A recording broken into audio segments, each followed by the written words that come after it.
Fox Sports. We are Baltimore. We are Detroit. Tigers baseball on Fox Sports Detroit is presented by Bell Tire.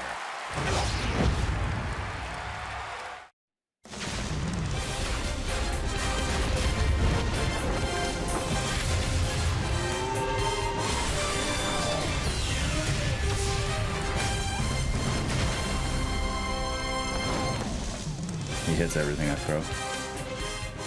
Miguel Cabrera has been Corey Kluber's own personal nightmare. And tonight, Miggy's back. Tell a friend. It's a cool night for baseball. Welcome to Comerica Park. Game 2, Tigers and the Cleveland Indians.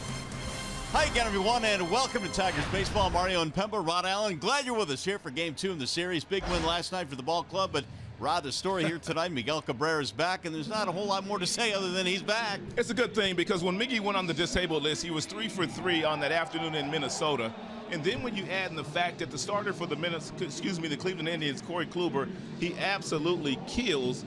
Perfect day for Miguel to come back against the Tribe here tonight. All right, let's talk about that pitching matchup tonight. Kluber on the hill for them, Verlander on the hill for the Tigers. The last time these two met, it was kind of a little bit different than what I expected. Yeah, it'll be a little bit more different here tonight. Both of these guys have outstanding stuff. When you take a look at the numbers, the last time they hooked up, a career 15 earned runs. That's the most runs given up in a game started by 2 former Cy Young Award winners. Both guys have power stuff. Verlander uses his curveball and his changeup a little bit more than Kluber. Kluber uses his curveball, but should be an outstanding night of baseball here this evening. We expect to have a lot of fun here tonight. Tigers trying to make it 2 straight in this series against the Indians. After a short break down to the Coliseum Studios in Mickey York. Coming up tonight, let's keep the offense going. 7 runs on 10 hits last night. Tigers Tribe next.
Comerica Park. 7 runs for the Tigers last night, 14 over the last 2 games, but just 2 home runs We're looking for a breakout performance in that regard tonight. 3 or more would be great because then we eat. If Detroit combines for 3 or more home runs in this game, bring in a copy of the box score to a participating Arby's location tomorrow and get a free small order of curly fries.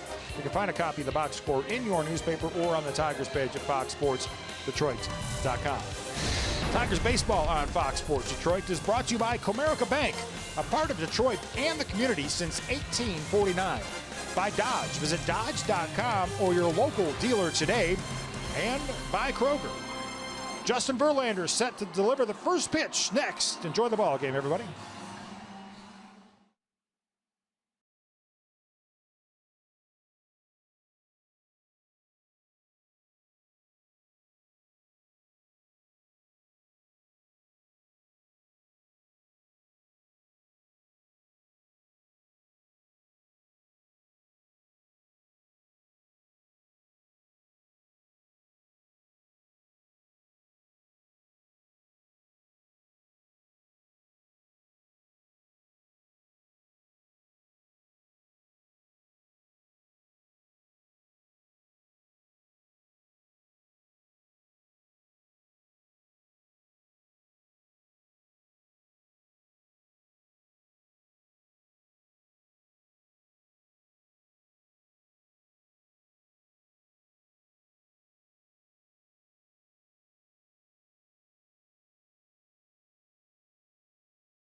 Back to downtown Detroit. The Indians in town for game 2 in this 4-game series.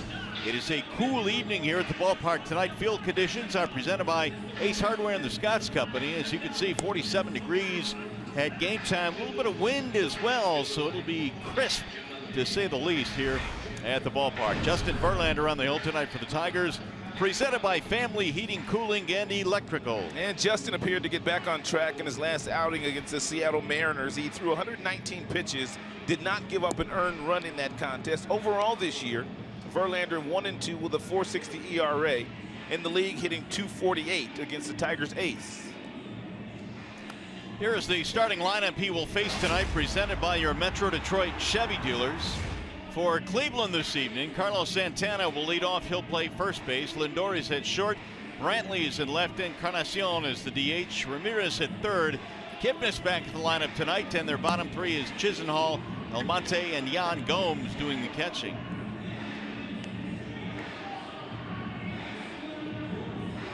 And while we have a moment, I'll set the Tigers defensive alignment for you. Left to right reads Upton, Collins, Adduci. Castellanos, Romine getting the start on the left side of the infield at shortstop tonight.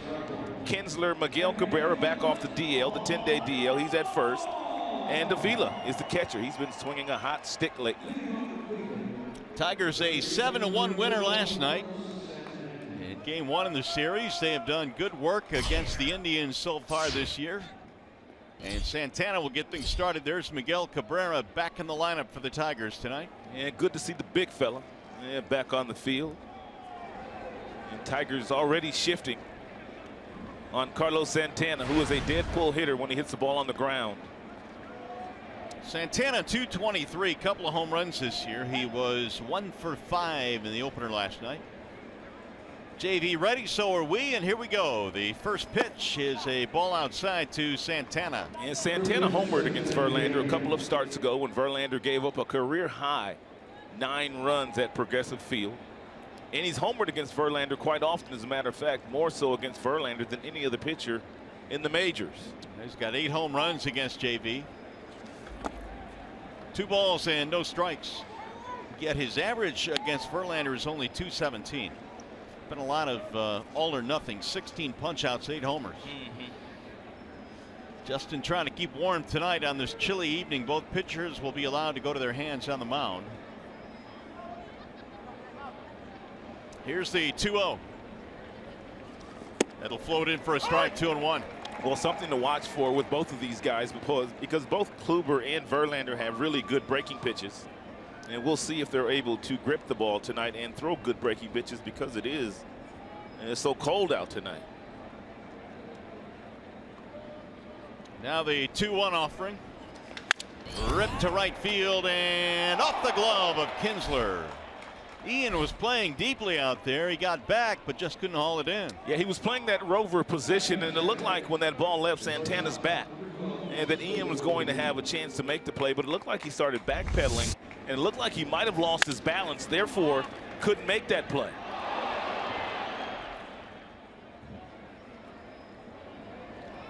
Leadoff man on for the Indians. That'll bring up Francisco Lindor. Lindor was 1 out of 4 with a run scored last night, and he is off to a 306 start. 7 home runs already for Lindor.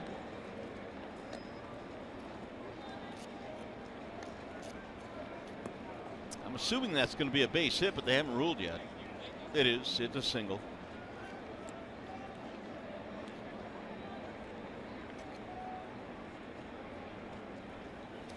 Lindor swings and misses. Awfully big swing. 0-1 on the talented shortstop who played for Team Puerto Rico in the WBC this year. He batted .370 for Puerto Rico. He is one of the brightest young stars in all of baseball. He's got a bright future ahead of him.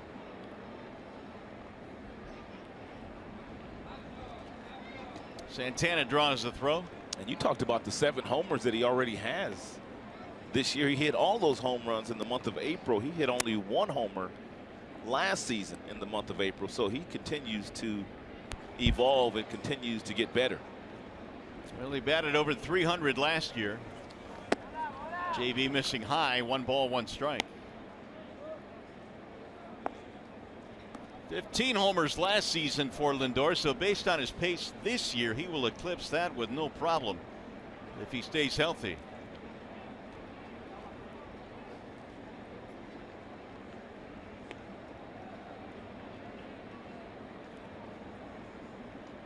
Here's the 1-1.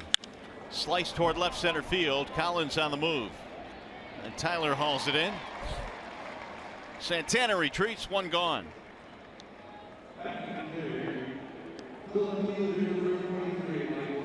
Now Michael Brantley. You were talking, Rod, about the last start that JV made against these Indians. How much of that start do you think is still in the back of his mind, or has he turned the page on that? No, he has not turned the page on it. I know that Justin believes that maybe he was tipping his pitches to the Cleveland Indians that day in Cleveland a couple of weeks ago, and I'm sure he's made some type of adjustment to make sure that he can combat that, even though we don't know about it. So I know it's still on his mind. There's no doubt about that. Brantley walked a couple of times in last night's game and pops it up. Back toward the screen. Avila will not have room. 0-1 on Brantley. Here are those numbers. 9 earned runs, career highs. He walked 1 and gave up 11 hits in that game. That was that progressive feel. Everything Verlander threw to the plate that night. The Cleveland Indians were hitting it extremely hard.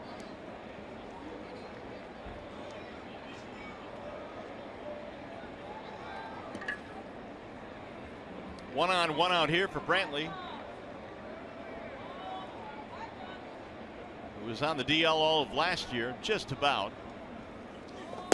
And a ball darting low, 1 ball and 1 strike. And which is fascinating that they were able to take the Chicago Cubs to Game 7 of the World Series without Michael Brantley last year. As much as he means to their team. Yeah, that is a 300 hitter, a good outfielder, a middle of the order guy. Steals bases. Line to right field, that's a base hit. Santana will go to second and stop there, and Brantley has a single. And the Indians something brewing here in the first inning. That's a changeup at 85 miles an hour, 86 miles an hour. Verlander did not throw 1 changeup in his last outing at 119 pitches to the Seattle Mariners. That's still hard to believe. He did not throw 1 changeup, Mario, 5 days ago to Seattle in 119 pitches. Yeah, stunning indeed. Much better result for Justin. Tigers just could not support him with any runs. And Justin looking for the ground ball now off the dangerous bat of Encarnacion. Even though the batting average is very low, Encarnacion is still a very dangerous hitter.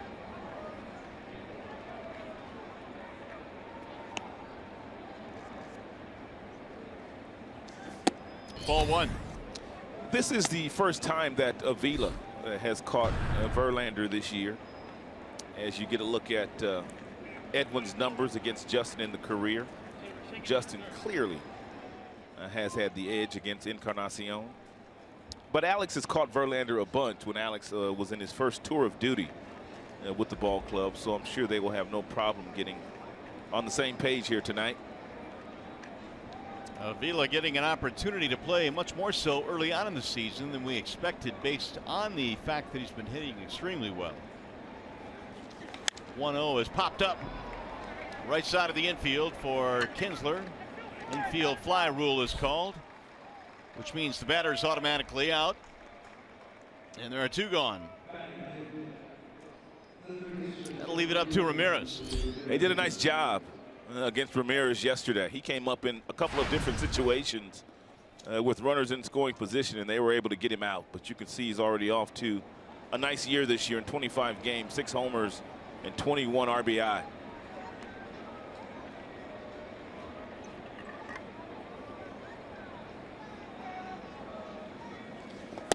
Ramirez in search of the 2-out hit. And Ramirez is only 5'9", 165 pounds, but you wouldn't know it the way he swings the bat. Generates a lot of power in that small frame. 2-0. By the way, the Indians have done a good majority of their scoring in the first inning this year. They have 20 first inning runs, and they've only scored more in the 9th inning of ball games than the first, so they typically have gotten off to quick starts. And Verlander trying to stop it here with 2 away. 2-0 on Jose Ramirez.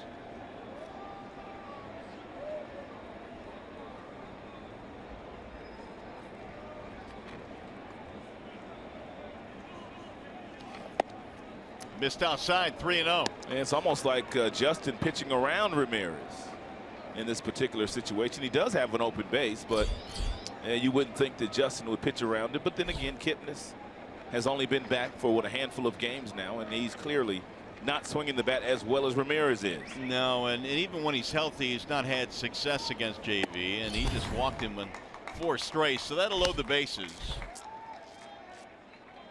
And it appears that Verlander would rather go against Kipnis here.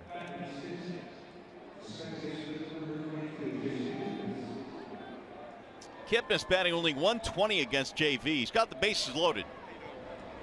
Santana, Brantley, and Ramirez.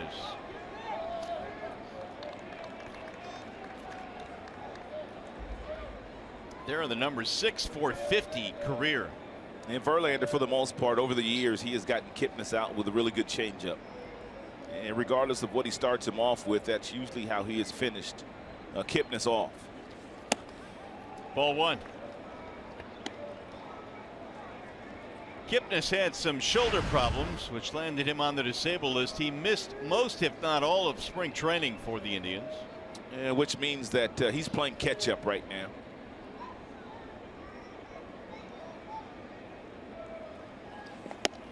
Now, Terry Francona was talking about when you miss an entire spring camp, it's not just your timing that you're trying to get back, but it's the feel of baseball and playing every single day. Getting your legs underneath you. Kipnis not quite there yet, but he's been a solid major league performer.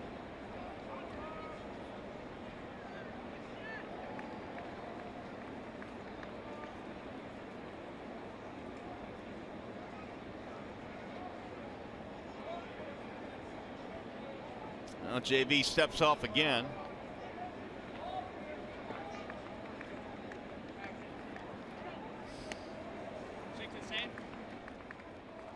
Couple of singles and a walk in this inning for the Indians. They are threatening here in the top of the first.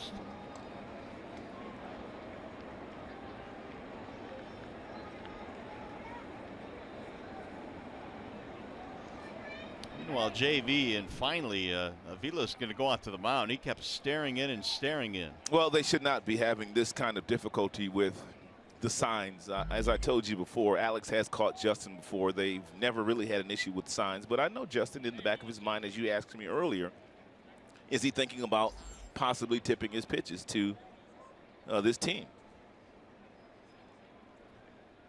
Verlander being extra cautious. Little chat with Avila. And now time called at home plate.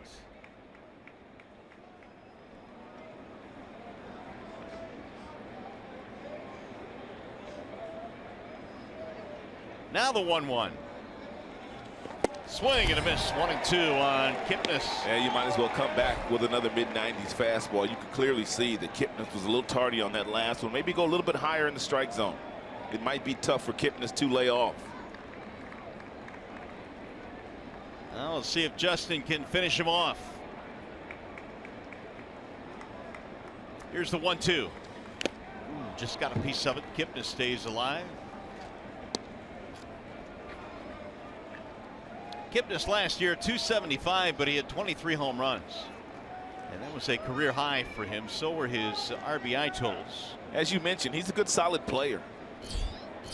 And give you a quality at bat, drive in runs, hit homers. He can also steal your base.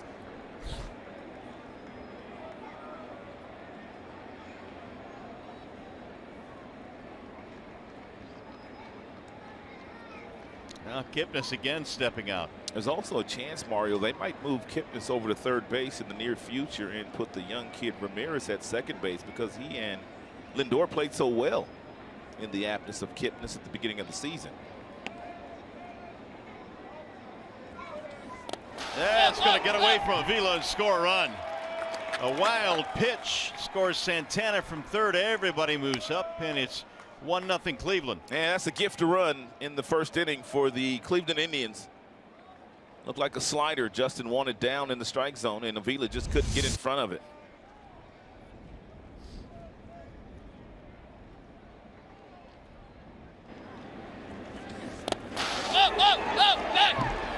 Wild pitch, and Santana breaks home. It's the second wild pitch of the year, and thrown by Verlander.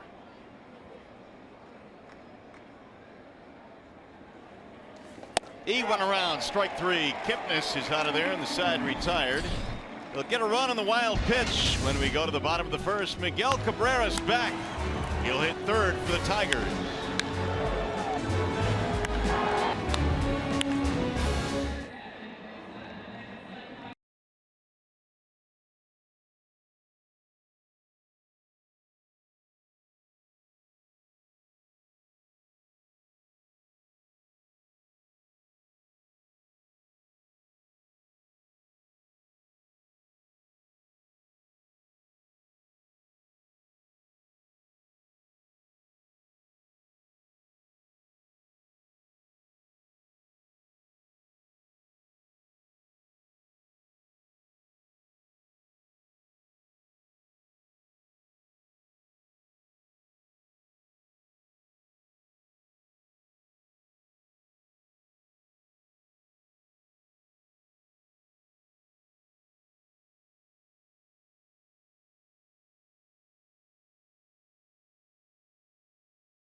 Here's the Tigers starting lineup presented by the Southeast Michigan Ford dealers. And for Detroit tonight, Kinsler getting set to lead things off. Castellanos, Miggy back in there. Then V. Martin, you got Upton, Collins, and a bottom three of Avila, Adusi, and Romine.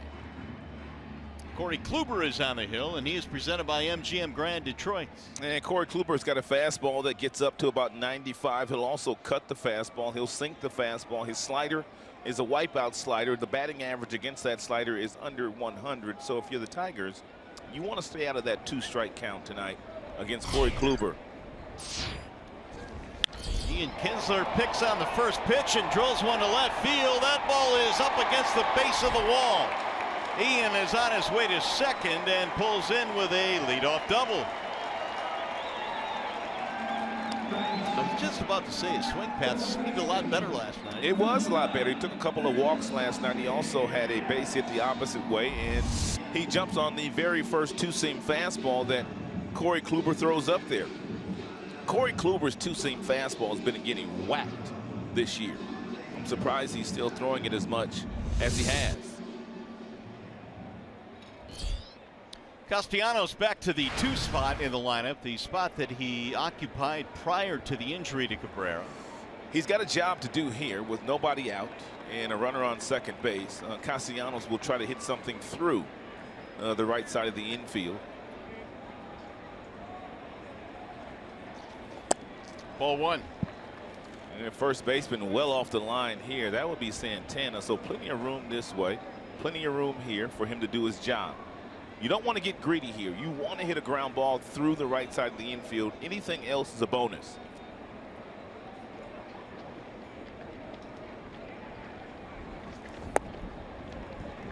Two 2-0 to Castellanos.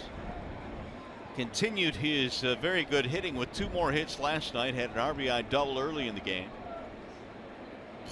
There's the man of the hour, Cabrera, returning to the Tigers lineup, lurking on deck. The manager of the Cleveland Indians was joking yesterday when he heard Miggy was going to come back. Right back up the middle. Boy, Kipnis thought about chasing him back to the bag. He'll take the out. Good play there by Kipnis. It really was. Now Miggy. And the ball was hit to the right side of the infield, but it was a one-hopper to the second baseman, so Ian Kinsler thought better of trying to get over to third base.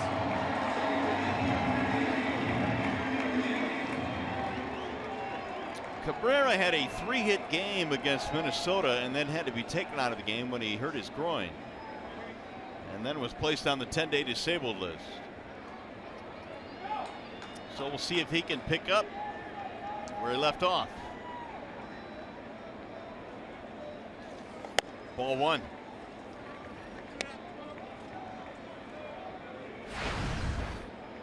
Miggy, after a really slow start in April, up to 268 with 9 RBIs.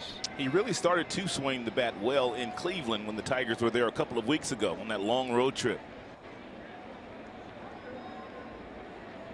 Here's the 1-0. 1 ball and 1 strike on Miguel. This is the best pitch that Corey Kluber features. It's a slider, and it comes off his hand nicely. He gets nice depth on that pitch. He throws it at different speeds, too. Whew. How about those numbers against the slider? There goes the runner to third, and it's popped up foul and out of play. Kinsler was on the move.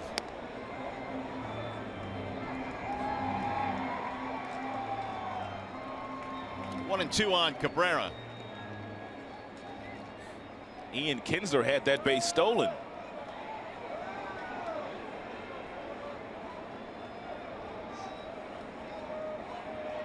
Kluber struck out a season high 10 in his last start against the Astros. Fly ball right field. Deep. Circling, and Almonte makes the catch. He struggled with it but made the play. Let's take a look at the Cleveland Indians starting defense. It is brought to you by Tim Hortons. They've got Brantley, Chisenhall, and Almonte in the outfield. Lindor, Kipnis up the middle. Ramirez, Santana on the corners, and Yan Gomes is the catcher here tonight. The wind must have been messing with that one. Yeah, it knocked it down. When it left Miggy's bat, I think Almonte thought that the ball was going to care of his head, but he didn't make a nice recovery in the outfield to make that play. Tying run at third down with 2 outs. Here is Victor Martinez. And not nearly shifting on Victor to the magnitude that they did yesterday. I don't know if the bunt base hit had anything to do with that, or the fact that he had 2 base hits beating the shift yesterday. Ball 1 high. Well, that bunt base hit was the talk of the clubhouse after the game last night. A thing of beauty, wasn't it? It really was. It was the first in his career, and Victor said his heart was thumping. He just, you know, if it doesn't go well, then you feel bad about it, but he laid it down beautifully. He started a rally, and he came around to score on the Avila base hit. Ground ball right side. Kipnis can't get it into right field. A base hit to score Kinsler, and we're tied at 1.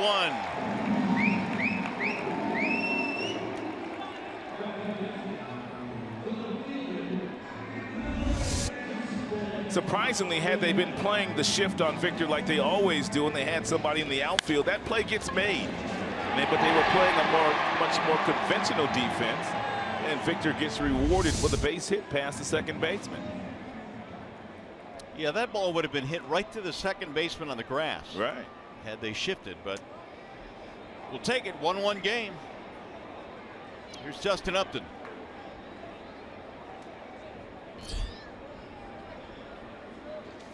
Upton looks at ball 1.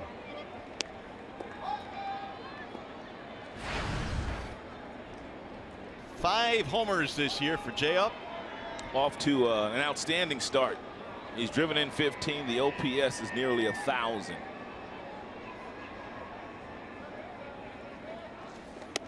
Almost hit him.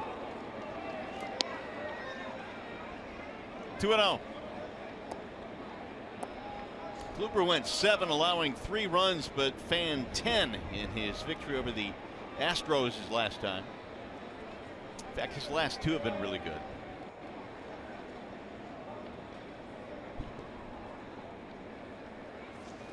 Yanked that one outside. 3-0 on Upton.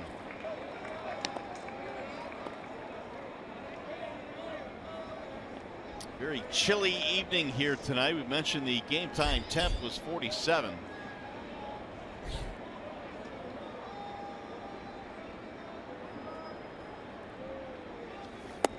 On the outside edge, 3-1 on Upton.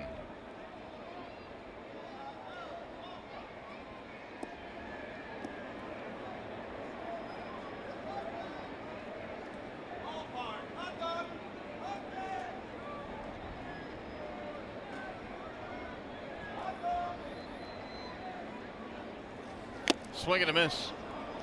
I will contend, and pitchers will never say this, Rod. They don't try and use the weather as an excuse, but you've got to feel like you could have more success when it's 75 and sunny as opposed to 47 and chilly. Oh, no question about that. I mean, I think that's 100% factual. I mean, guys get a nice lather out there. Guys are sweating. Guys are looser. And I think that's a great point on your part. It is much more better to play and pitch in warmer weather than it is the colder weather. You know, Zim has made some starts in cold weather this year. Fulmer as well. That's all part of baseball in the month of April. Fans, well, they try and keep warm any way they can. All bundled up, all layered up. And those that came out tonight, they knew it was going to be a little chilly night.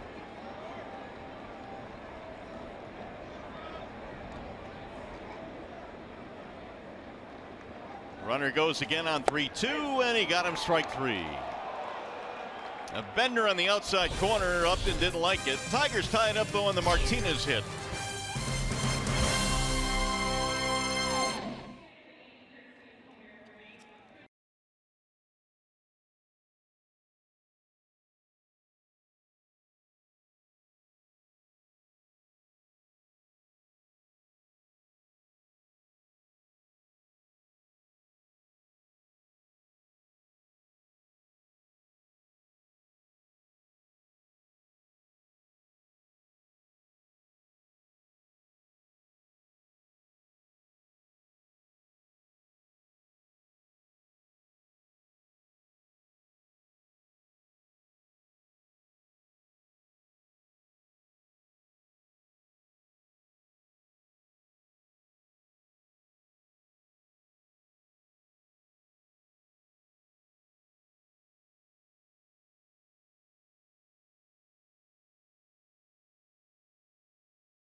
The second. Stay tuned to Tigers Live following the game.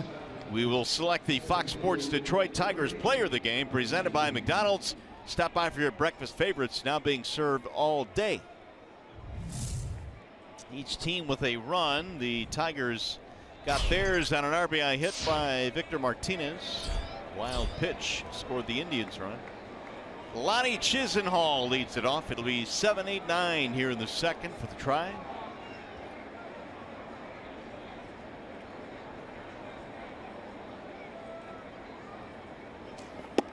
There's a strike right at the belt. 0-1 on Chisenhall. Did not play last night. And off to a 3-0-2 start this year. A couple of home runs. Off to a pretty good start. And Chisenhall did start the season on the disabled list and now playing center field these days. In fact, Chisenhall was on the DL to start last year and this year.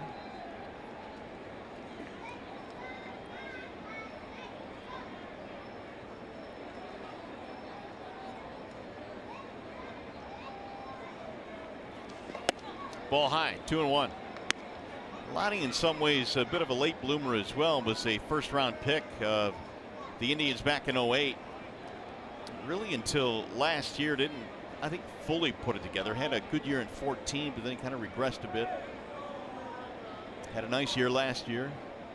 He started his big league career as a third baseman.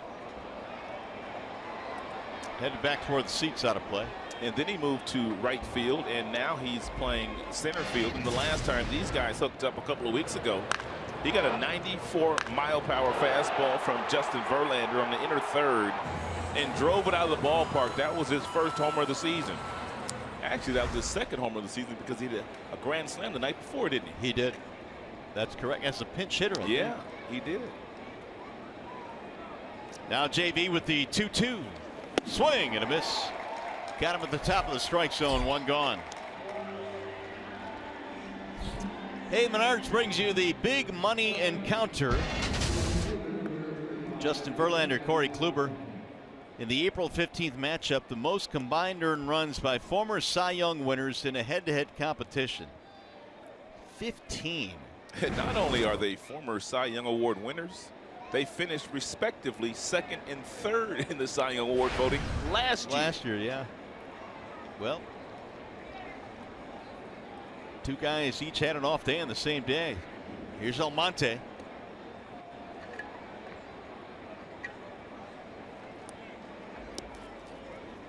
Almonte at 298.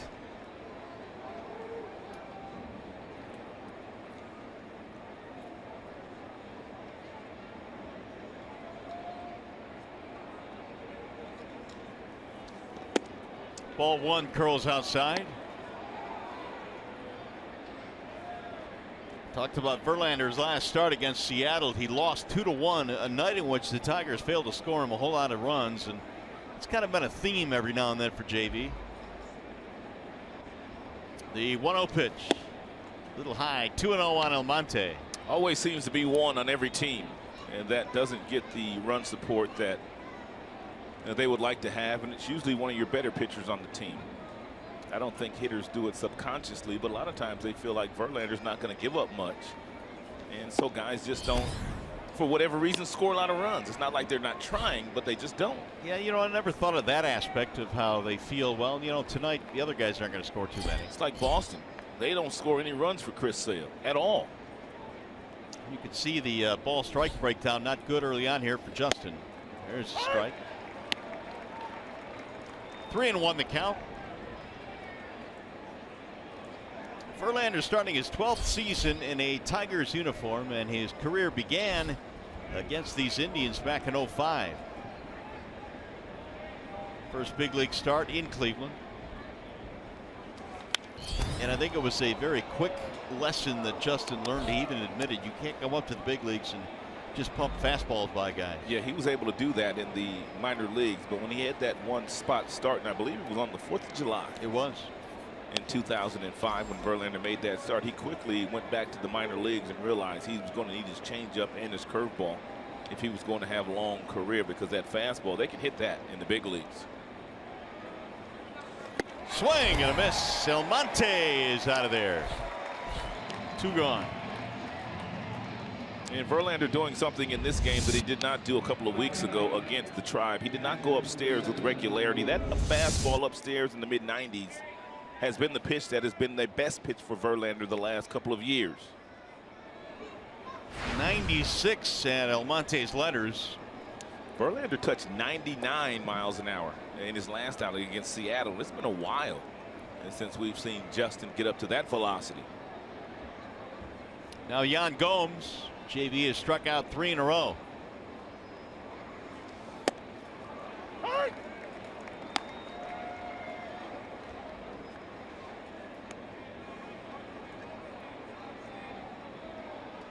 Since the beginning of last year, Gomes has batted just .132 versus right-handed pitching. It's been a challenge for him.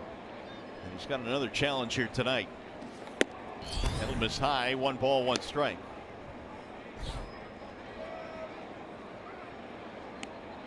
Gomes, very talented player, outstanding catcher, good throwing arm.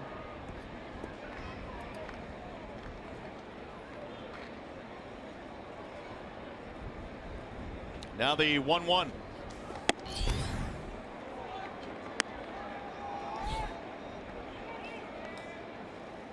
Top of the order, waiting on deck, Santana. Indians loaded the bases, and with 2 outs got a wild pitch to score a run in the first.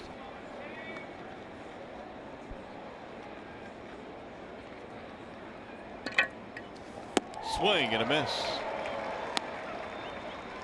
That's a 90-mile-per-hour cut fastball slash slider. Outstanding depth on this pitch. More so the cutter. You can see he did not quite have the fingertips on the side of the baseball as when he throws his slider.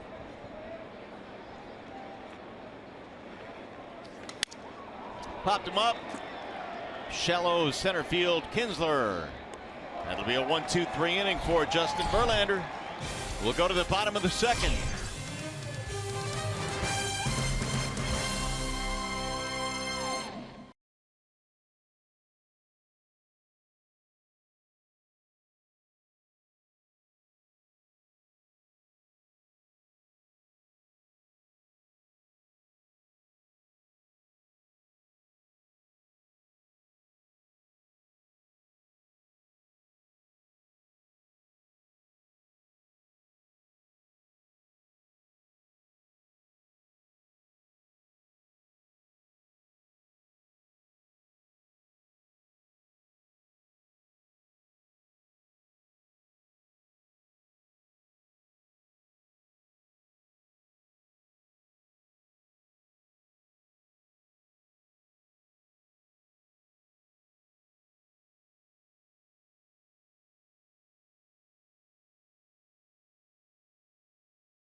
.800 call Sam called the game against last night's starter Trevor Bauer in the second inning. A 3-run shot off the bat of Tyler Collins, who continues to swing a hot stick and continues to get consistent reps in the starting lineup.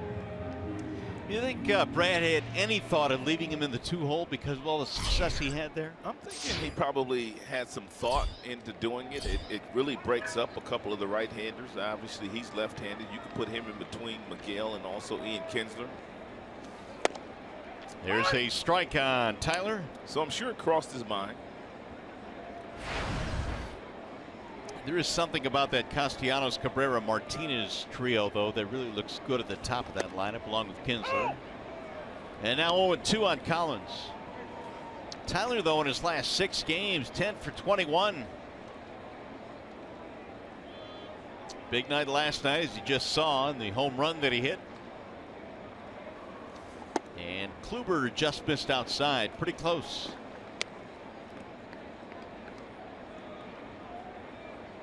Collins, then Avila, and then Adduci here in the Tigers' second.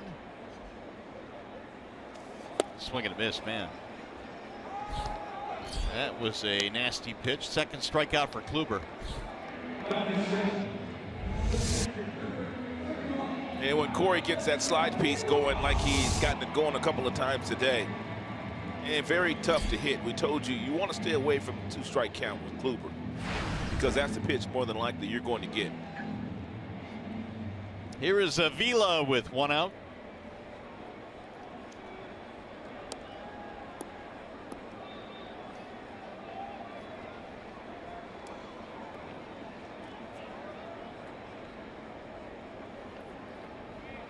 Playing to pull on Alex. And there's another bender that drops in. 0-1 on Avila. Gipnis out of the outfield grass behind second. Avila takes a ball inside, 1-1. And Ramirez, the lone member of their infield on the left side, is playing where he is because he doesn't want Alex to bunt. They're thinking about what Victor did yesterday. With 2 strikes, if Corey gets 2 strikes, he'll simply move over a little further toward the shortstop position. I was reading an article recently about these shifts and how with the Cubs, Kyle Schwarber has decided he's going to start bunting against these shifts. And a couple of other guys around the big leagues, good hitters, Rizzo, another one, said, yep, I'm going to do it too. You might as well. The 2-1. Sprayed foul, 2-2. Think about it for just one moment. I don't know what Terry Francona would have done against Victor Martinez in his first plate appearance today, but Victor did bunt yesterday. He also beat the shift by a hit down the third baseline. He played a conventional defense against Victor first time up today. Victor got a base hit as a result of it. But you brought up a great point last night after the bunt. I mean, Francona was probably saying, all right, you can have the bunt single. It's better than hitting the ball out of the ballpark. True that. The 2-2 lifted toward left on the line. Brantley back, looks up against the base of the wall. Avila's going to have to hold with a long single.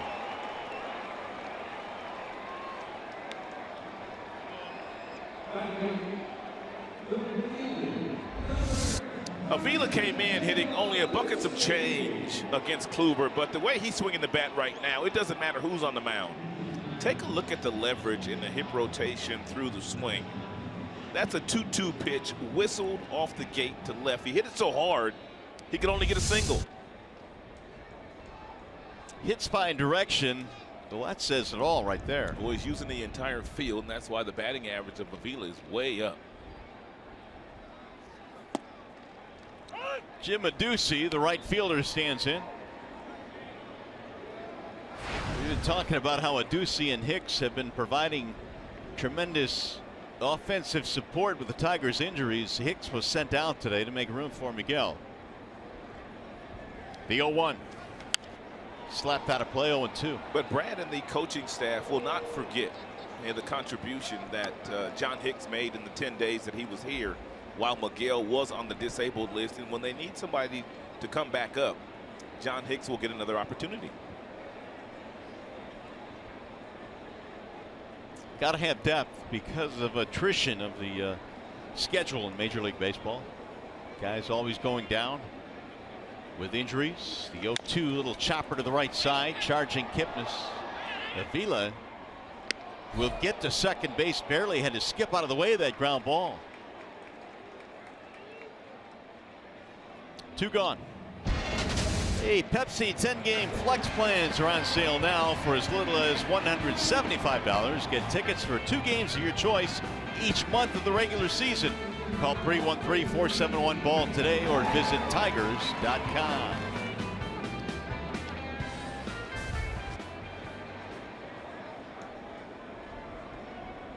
Two outs now with a runner at second. And Terry Francona coming out now to have a chat with Home plate umpire Chris Guccione. Is he going to ask whether Avila interfered with Kipnis or something? I think so.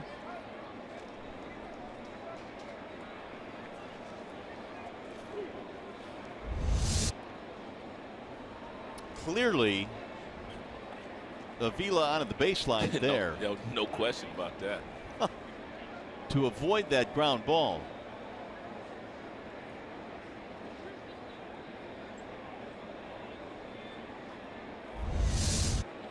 But Alex gets to second.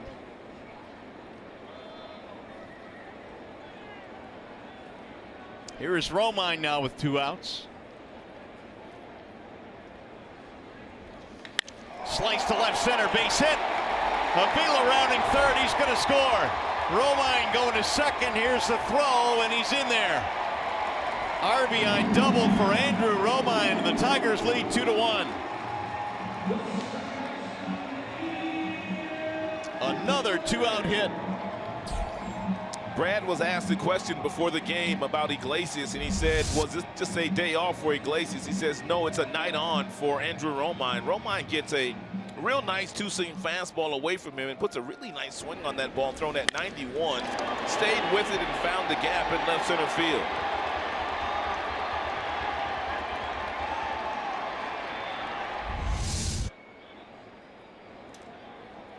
So the Tigers have the lead now, and Kinsler takes ball 1.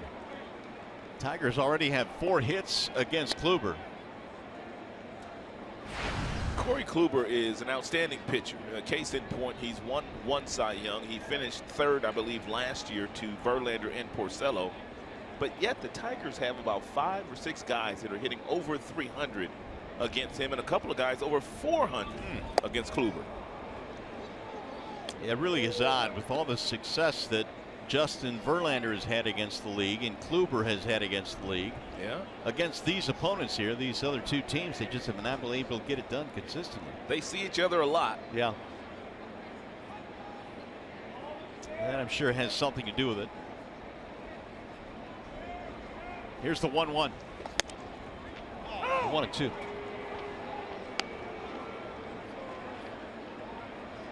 Kinsler had a double and scored a run. That was to give the Tigers an opportunity in the first inning.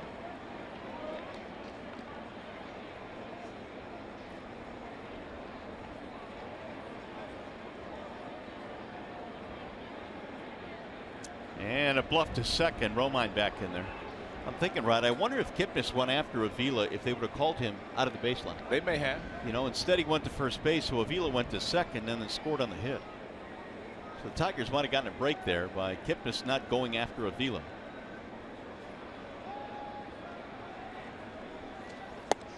Good pitch, got him looking, strike 3, and that will end the inning.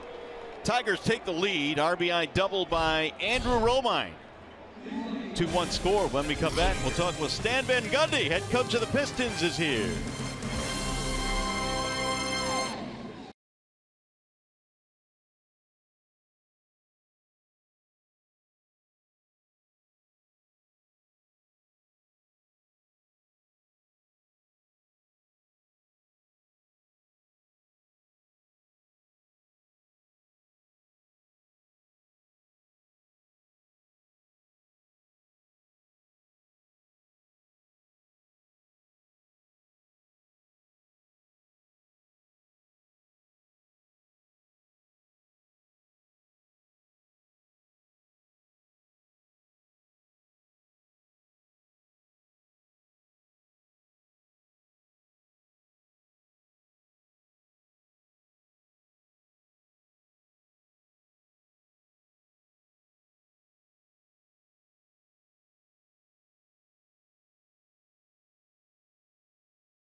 And we are pleased to be joined by Stan Van Gundy, the head coach of the Detroit Pistons, and obviously a huge Tigers fan for two reasons. A, you got a Tigers cap on, Stan, and also it's chilly out here tonight, and that doesn't bother you at all.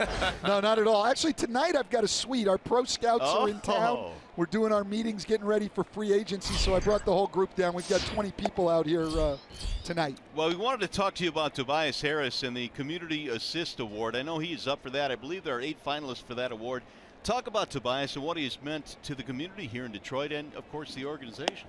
Well, yeah, first of all, I think our owner, Tom Gores, one of the things he talks about all the time is a pro sports franchise being a community asset. And I think Tobias Harris, as much or more than anybody on our team, embodies that. He's tried to get involved in a lot of different aspects of the community, from a role in organizing a town hall meeting with police in the fall to charitable work in the community. He's a great pro. He's a great asset to our community, and we're really proud to have him.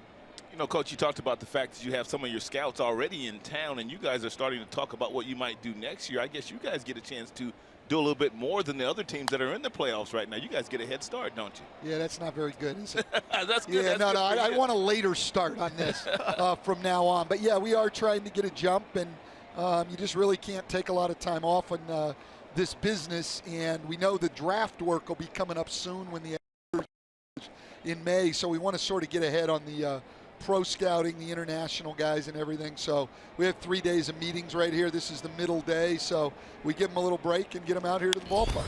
He's saying, getting back to Tobias, how do fans vote for him for this award? And I understand, obviously, it's driven by social media, but give us some information on that. Oh boy, you know what? I should be able to give you more, but you got to go on Twitter or Instagram. Okay. You can go on, and it's on the screen right there right now. Hashtag NBA Community Assist, hashtag Tobias Harris, and vote for him. He really is a great representative of the Detroit community. He's a guy, he's only been here a year and a half. He came right into town and tried to establish himself, not only on the court, but in the community. Now, you acquired him at the deadline 2016. I know, obviously, you want guys that can help you win, but there's always a bonus when a guy can be good in the community as well. So when you acquired him, how much was that part of the equation, too? Well, I think, look, we're always looking for guys of high character. Right. And as I said, I think Tom Gores wants guys that will be more than just players. Winning the #1 priority, no question about it. But beyond that, we want the kind of guys of high character that our city and our fans can be proud of and that will get involved in the community. You know, you guys are coming downtown as well to play in Little Caesars Arena. There'll be 4 professional teams downtown now. 1, how do you feel about coming downtown, playing in a new arena? And 2, will it be easier for your players to do more stuff in the community, getting closer in town? That's a great point, and we're really excited about moving downtown. We took our staff today right before the game over to tour. It was my first time in there. Impressive building. It's going to be a lot of fun playing there, and I just think there's going to be a lot of excitement downtown, and it does bring our players into the city and allow them to get even more involved right here in the city. And then we'll be in the process starting this summer of building a practice facility downtown, which will get us here full time. So at that point, it'll really be easy, and we can really be a part of the city and the rejuvenation of this great city. See, this Little Caesars Arena, man, we have seen now several different models. Obviously, it's still going up. It's going to be a fantastic facility. I mean, you guys have to be really excited about, A, playing downtown, but B, in a facility like this. Yeah, look, it was my first time in there today. I've seen some of the, renderings, but this is going to be a first-class facility. It'll be the finest facility in both the NHL and the NBA. Right. I think the fans are absolutely going to love it. And I think for this area downtown, look, I mean, this is going to be the place to be almost every night of the year between the 4 pro sports teams and Fox Theater and the Detroit Opera House and all of that. I mean, this area is going to be alive down here. It's going to be a fun place to be all the time. That brings me to my next question. I mean, you've been here for 3 years now, and how would you rate Detroit as being a great sports town? You hear that a lot here. That's what they talk about. Well, it is. Look, I don't think I've been a lot of places. I don't think there's a better sports town. I know with our fans, the thing I've said, and I'm sure it's with the other teams, our fans are really intelligent. They know what they're watching. And so as players and as coaches, the pressure's on you because it's not, some places all they know is you either won or you're lost. lost. Here, they know what they're watching. They know if you're playing hard. They know if you're defending. They know the mistakes you're making. And I'm sure it's the same in the other sports. I just don't know as much about those sports. But this is a great sports town. I've enjoyed it as a fan. I've got season tickets to the Lions. I've got season tickets here. I did have season tickets to the Red Wings, but our seasons coincide, so I could never get to it. So I've gotten involved, obviously as a coach, but also as a fan, and especially here at Comerica. So you're born in California. You went to school in New York. Who did you grow up rooting for on the baseball field? Well, I've always been a hometown guy. So when I was growing up, it was interesting. My brother was more of a Raiders and an A's fan in the Bay Area where we grew up, and I was more of a Giants and a 49er fan. Nice. But we went to all of them, and then the Warriors were the only game in town, so we were Warriors fans. And for a while, we had the famous California Golden Seals. That's right. Playing hockey. So saw some of their games. And world team tennis. And we've just always grown up. That was a great area to grow up in. When I was in Miami, I support the teams there. Didn't really have teams in Orlando other than the Magic. But here it's great, to have all four major sports and now to have them so close together. I mean, there's really nothing better than this if you're a sports fan. Really? World team tennis? World team tennis, man.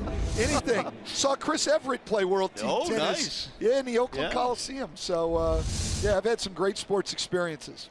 All right, so you got the draft coming up. What are your thoughts about addressing the needs for this team as you look forward to? Where do you need to get better, and how will this draft help you? Well, I think we've got a couple of areas we need to get better. We don't really have any big holes position-wise, but clearly our biggest need is we haven't shot the ball well at all. We were the worst shooting team in the NBA, and, so we have got to, both the players we have improve in the offseason shooting the ball, and as we address roster things, shooting will be a big part of what we look at. We're always looking for more guys who can create off the dribble and make plays. And I think with anybody in any sport, just those guys who are great, tough competitors every night who can go out and win. And we saw an example of it here tonight, right? Bases loaded in the first inning, and Verlander settles down and gets out of the – you need those kind of great competitors who can win maybe when they're not having their best inning or their best game. All right, you're always about defense, and I think that's probably a truism for baseball, for basketball, for football, for hockey. Defense, defense, defense. Yeah, but you know what? Absolutely, and that's the way I've always been. I think, we have to make some adjustments. In the NBA now, it's really changed. The three-point shot has exploded. Yeah. I mean, we see last night, right? I mean, Houston takes 45 threes or something in the game. I mean, it's gotten really crazy. So the game has changed a lot. I mean, if you go back to the last championship here, the 2004 team with Chauncey Billups and those guys, it's not even the same game anymore. Right. Why is that? You know what? I don't know. I think the offense is right now ahead of the defense. People are playing smaller. They're spreading the floor out. Everybody plays faster. It's gotten harder and harder and harder to guard people. It really has. And so that's the other thing. You're looking for guys who can guard their own, really more than their own position, but multiple positions so you can switch some and things like that. I mean, the last couple of years even, things have really changed in the NBA, and the defense and us trying to coach defense have got to catch up to what's going on. So I'm interested to know. I want your handicap now for the NBA playoffs the rest of the way. I mean, it's some really good teams.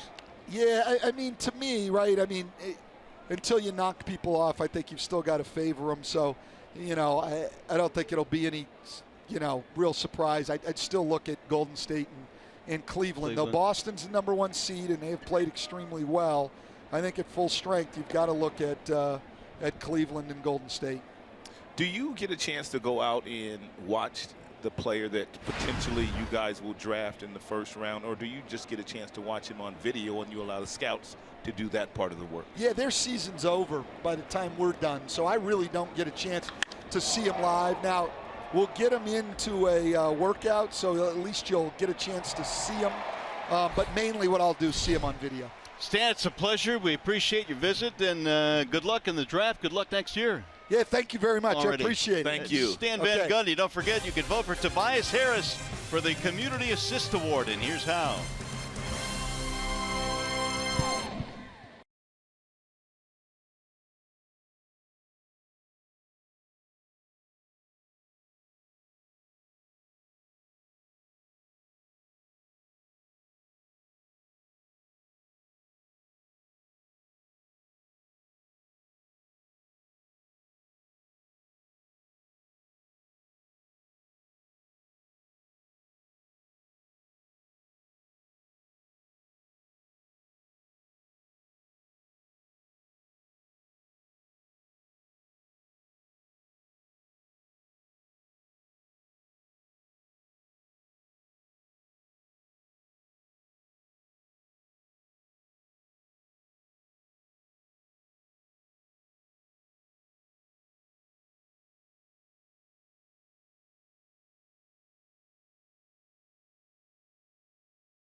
as we play now in the bottom of the third. And again, thanks to Stan Van Gundy, head coach of the Detroit Pistons, for stopping by. Again, you could vote for Tobias Harris for the Community Assist Award on Twitter, Instagram, Facebook.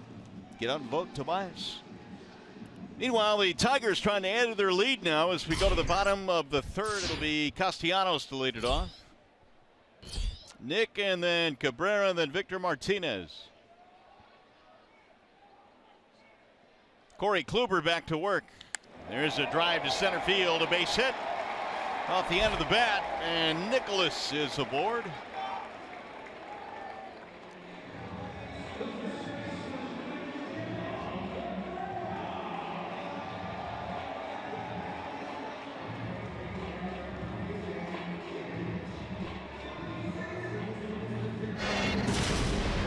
Time for a game break. We check in with Trevor. Well, Justin Verlander's on the mound, and we just heard Stan Van Gundy talk about how Detroit is on the rebound right here. Well, Justin Verlander, over his 12 years in Detroit, has certainly seen the resurgence. Says the Ilitch family, Dan Gilbert, and the Ford family have a lot to do with that. And here's what Justin had to say about the new Detroit. I'm a fan of this city, and I support as much as I can everything, and more than just sports. You know, I support everything that I can, and just bringing notice to what's happening in this city. So, I mean, I don't know, like you said, if I could have envisioned that 12 years ago, but you know, 12 years later, here I am.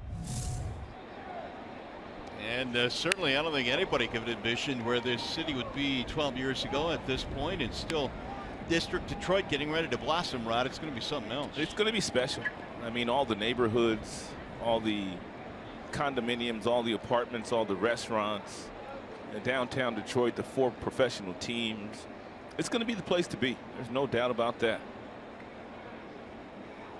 Miguel Cabrera hammers one foul down the left field line. 92-mile-per-hour two-seam fastball in on the hands of Kluber, but Miguel still was able to barrel it up and get Kluber out of there. Cabrera in his first at bat hit a ball deep to right field that eventually was caught by Almonte. The wind played with it a little bit. I don't know why Chisenhall in center field is playing so shallow with Miguel Cabrera standing in the batter's box. Miguel Cabrera could very easily hit one over Chisenhall's head, who is a very new center fielder. 2-2 now on Miggy. When was the last time you saw somebody play Miggy that shallow in center field? Never. Not that I can recall. Especially with not a runner on second base. I mean, you see guys play a little shallower when there's a runner on second base and you want to throw somebody out. In the air left field. Brantley going back to the track, to the wall. It is gone. A 2-run shot for Miguel Cabrera. Fresh off the disabled list, and the Tigers add to their lead. Miguel Cabrera is amazing in the fact that he's missed 10 days. He has not seen live pitching at all, and he's hit 2 absolute missiles off of Corey Kluber here tonight. Well, he just continues to torture Kluber.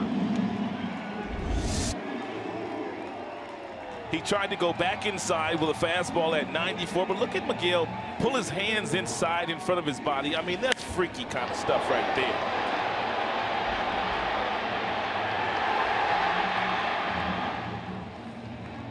He played that soundbite at the top of the show where Kluber said he just hits everything I throw. Well, it's true. Did you see where that pitch was? I don't even think that was a strike, and Miguel was able to hit that ball out of the ballpark.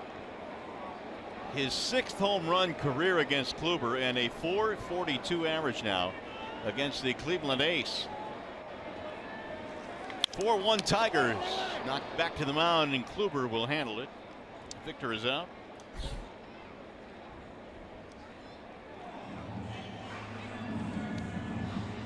Cabrera's home run is his 4th of the year. Let's take one more look at the swing from Miguel. Look at this ball running in on the hands of Miguel Cabrera. Looks like it's off the plate, but he pulls his hands literally inside of his body, and his top hand comes off of the bat, but still he's able to generate enough power to hit that ball into the bullpen in left field. It's crazy. He's a freak. He literally muscled that ball over the wall in left. Tigers lead by 3. And Jay up looks at ball one.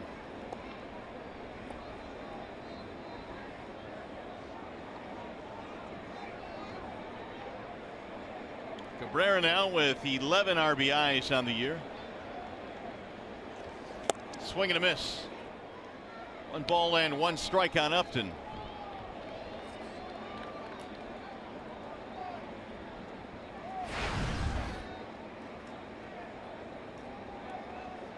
Upton fanned in the first inning. Tigers have scored in every inning so far against Kluber.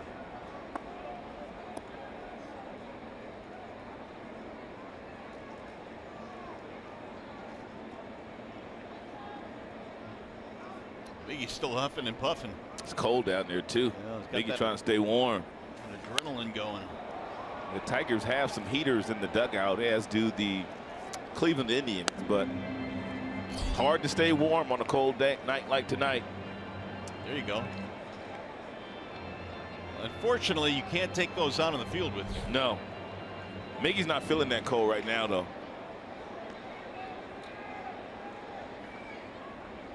Now Kluber with the 2-2. Bouncing ball foul. Here is Chevrolet's most dependable player. And you're looking at him. Justin Upton since August 20th of 2016. All he's done is knocked in 56, hit 23 homers. OPS over 1,000.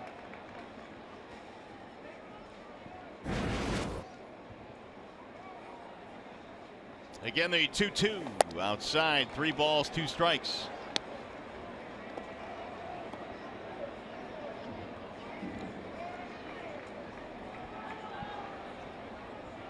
Four to 1, Tigers lead. A single by Castellanos and a 2-run shot by Miguel Cabrera. Ball low, he walked him. So Kluber continues to scuffle in this one. That is his first walk. And we'll see if Collins can make him pay now. He got Collins on a pretty good breaking ball in his last at-bat.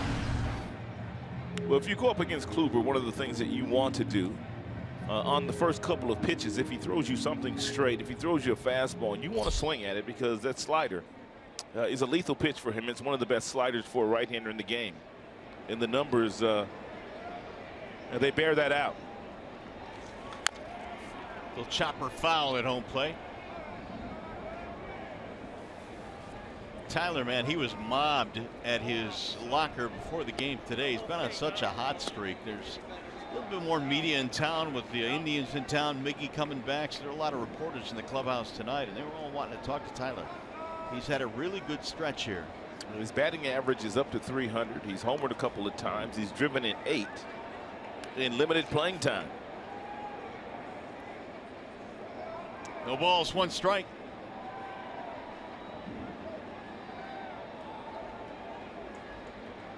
Runner goes. Swing and a miss. No throw from Gomes. Stolen base.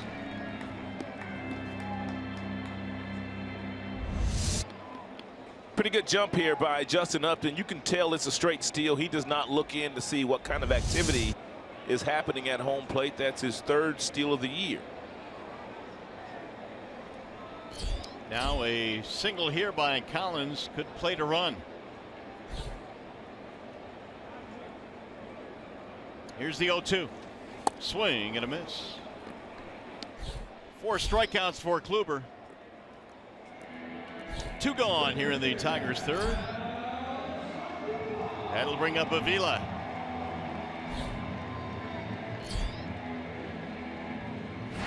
Kluber came in with an ERA of 4.31 career against the Tigers and a 6-6 record. Miggy came in with astronomical numbers against him and added to him tonight. He is breathing at a more normal pace now. He is. It's amazing what Miguel can do against some of the best pitchers in baseball. The number 1s on most teams. Miggy has no problem with those guys. 0-1 on Avila.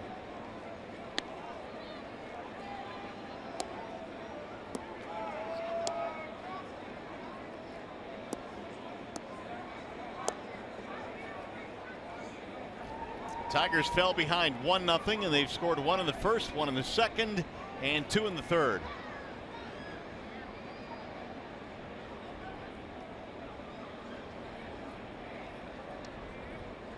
The 0-1.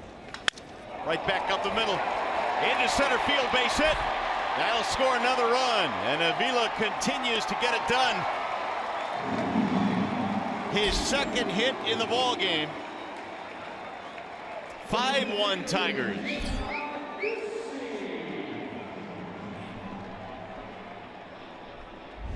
Alex hit it off the end of the bat and tried to throw a backdoor breaking ball. Alex stayed with it long enough. He broke his bat, but with the overshift, and the ball went right through the infield. That is 7 RBIs now in 4 games for Avila against the Indians this year. That would hurt a little bit, but he'll take it. Mickey Callaway coming out, and as they talk about that, we tell you to celebrate Polish American Night Friday, May 19th. Tigers taking on the Rangers at 7:10. Special ticket packages include a Detroit Tigers Polish American Night hat, and they're available exclusively at tigers.com/Polish.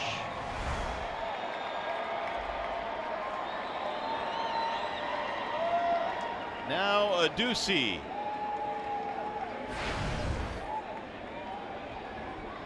Bounced out to the second baseman, his only time. 3-run inning for the Tigers. Strike call. Well, the Tigers have not been a running team, but if they can do things like that, Rod, you can have guys like Upton sneaking one every now and then. You score another run, and that stolen base set up that run. You know, he's not a base stealer by trade, but if you forget about Upton, he can steal you 20 bags a year, no question. Bouncer back up the middle. Kipnis, he'll get the force to end the inning. Tigers add to the lead. Nick Castellanos singles, and then Cabrera goes boom to make it 5-1.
By Bell Tire. For tires and auto service, everybody needs a Bell Tire guy. And by Chevrolet, the most awarded car company 3 years in a row. A little windy, a little cool, chilly here tonight at the ballpark. Tigers and Tribe. And Miguel Cabrera's home run to lengthen the Tigers lead 5-1. We're going to check in with our buddy Simo down in the field in this one here tonight. And Craig, it seems like JV is kind of settled in after that bumpy first. Yeah, I'm not surprised though, Mario. This is what the aces do of the staff around the league. And Justin Verlander fits that bill. You knew it was only a matter of time before he got on track. And JV now facing Jose Ramirez here in the Indians' fourth. And Ramirez takes the ball inside, 1-1. And Verlander pitched around Ramirez the first time Ramirez stepped in the batter's box. It was runners on base, and he's probably their best hitter with runners in scoring position, so Verlander simply pitched around him and went after Kipnis. Popped him up. Shallow right field. It'll be Kinsler. Oh, look out. Ian held on to it, stumbled a bit. Simo, do you have any explanation how a team can, well, do as well as the Tigers have done against Kluber? Kluber's been so good against the rest of the league, but they seem to have his number. Well, they've seen him a lot, and you also have to out-compete him. And I feel like the Tigers put together some solid at-bats against him. They really make him work. Tonight, they've done a really good job of not expanding the zone. I think it's important to continue to do that, and they're going to continue to have success. And again, it also talks about, Mario, this confidence level. When you face the guy and you've had success against him, you go to the batter's box with a different kind of confidence. Here is Jason Kipnis. Rod, you had to have a couple of guys in your playing days where you walked up to the plate going, oh, I got a knock right here. You know, most of mine were guys in the minor leagues because I spent a whole lot of time there, but there were a few guys in Japan that I went up against that I played over there for 3 years, and I kind of had their number. And you just kind of have that confidence when you do step in the batter's box that you're going to do something regardless of the way you're swinging the bat at that particular time. Armstrong now warming up in the Cleveland bullpen. 2-0 the count. Mario, there's also guys that you feel like you should be getting, and they own you. Do you have a few of those? Yeah, I had a bunch of those. There's a lot of those guys out there where you have those comfortable 0 for 4s where the guy doesn't really throw hard and doesn't really have all that greatest stuff, but you're taking that right turn all day long back to the dugout. All right, Simo, pick one guy in your big league career where you just love to face. You got him to the ballpark thinking, I got a couple of knocks in me tonight. Oh, no question, it's Joe Blanton. Ah, yeah. I just knew I was getting a couple that day. Hammered to right field on a line, but straight at a deuce seam. It didn't take you long to think about that. Absolutely not. Well, because you know those guys, Rod. You know the guys that you can't wait to get in the batter's box to face. And he was definitely one of those guys. Now, Mario, on the flip side now, Freddie Garcia, oh, he wore me out. Did he? Really? Chief Garcia? Yeah, maybe 1 for 14, 11 punch-outs. He had them different arm slots and sliders and every split-fingered fastballs. It's a lot of good morning, good afternoon, and good nights.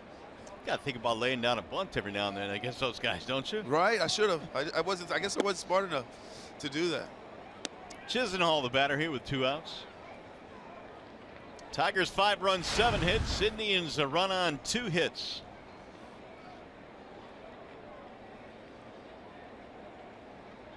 JV in search of a 1-2-3 inning.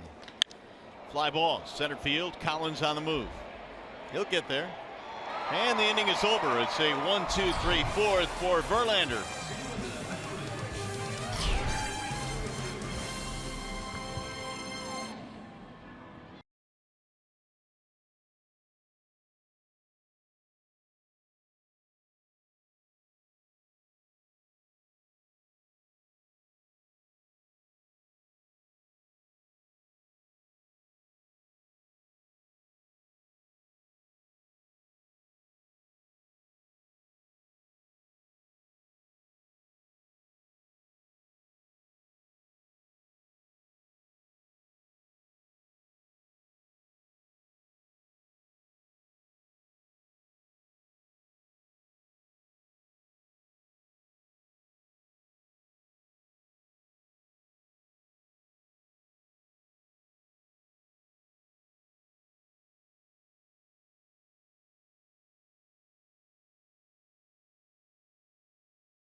Yankees-Toronto game. How about this? Outstanding play by Jacoby Ellsbury in center field, but when he comes off the wall, he tries to get it to Aaron Judge, the right fielder. He airmails him, and 2 runners score. There was a runner on second and third. Both tag up.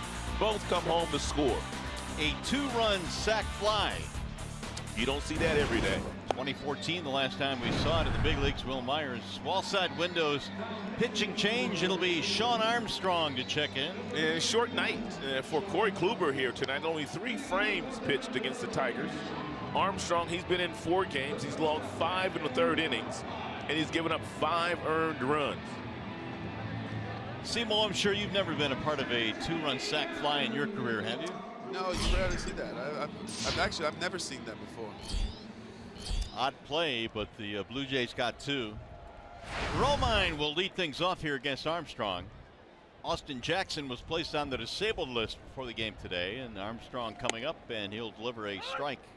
Even more importantly about that play, Mario, that Jacoby Ellsbury made, there are some base runners would have thought that ball was going to get over his head, and they wouldn't have gone back to tag up. So good job by the Blue Jays base runners in that situation. Here's the 0-1. Romine takes outside. 1 ball, 1 strike. He is followed by Kinsler and then Castellanos.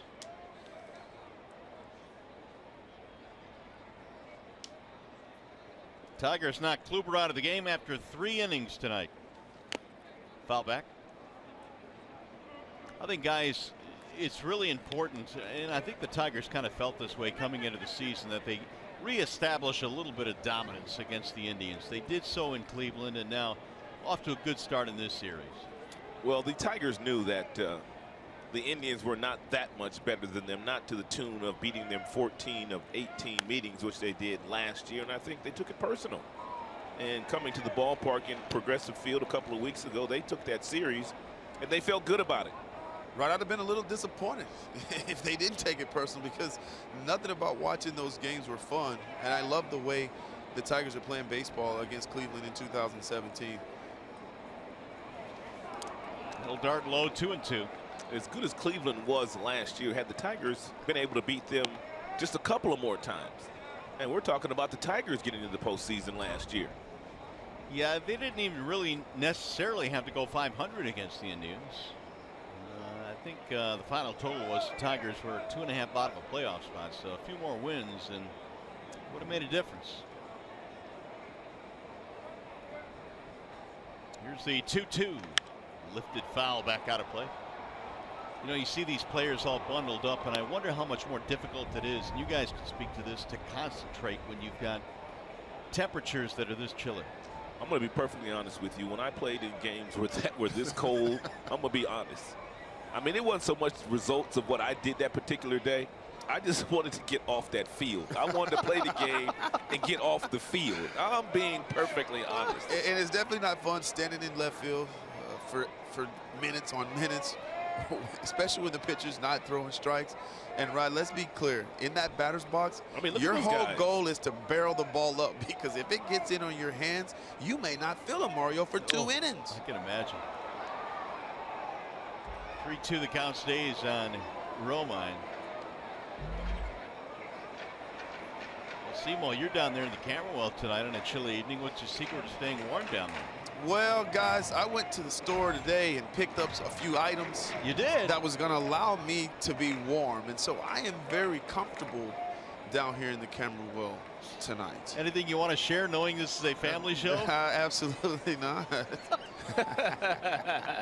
Hey, guys, did he tell you he's got on my Inspector Gadget jacket? Trevor, I borrowed that jacket to bring it down here. Put it on. But I am not ready to put it on yet. The guys gave you such a hard time calling you Inspector Gadget.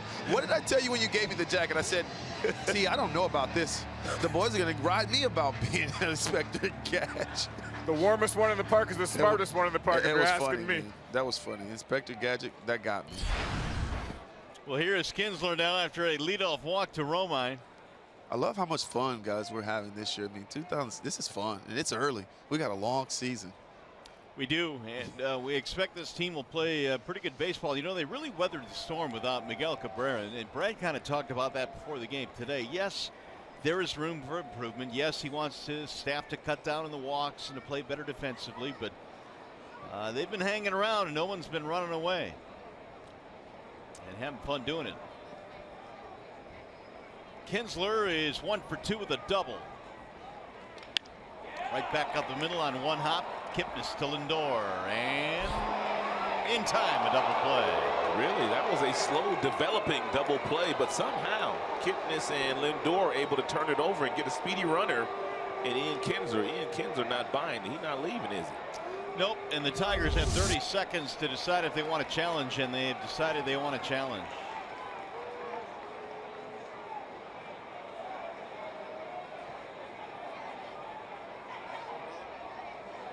Well, here we go. It's going to be one of those plays where Ian probably was safe, but it was awfully close. Touched the interior of the glove there, and I don't know. I don't know if they overturn this. But Ian certainly feels he's safe.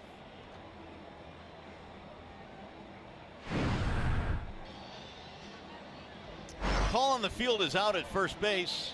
Tigers challenge.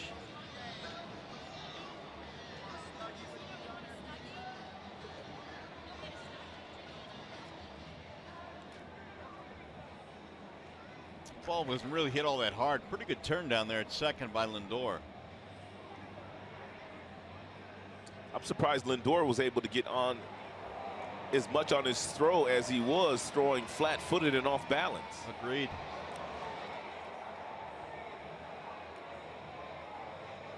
It's about as slow as we can slow this down. It's awfully close.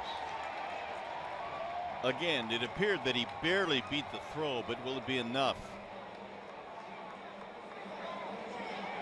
I know this, the Tigers didn't take too long to decide they wanted to challenge this. Well, I think once Ian did not leave the bag, and Brad probably felt like Ian is very adamant about the fact that he was safe.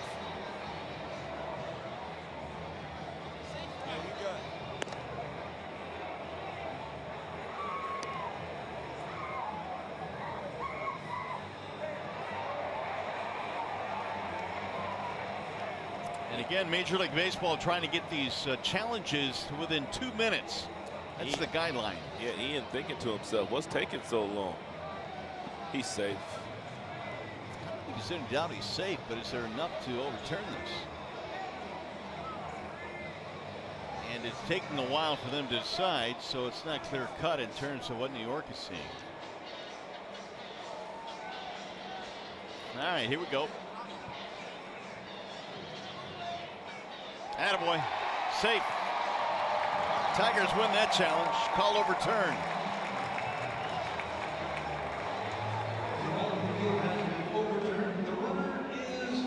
One on, one out. That'll bring up Castellanos.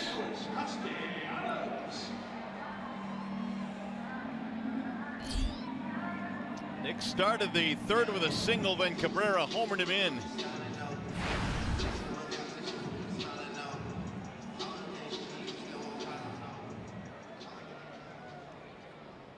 Nick now batting .257.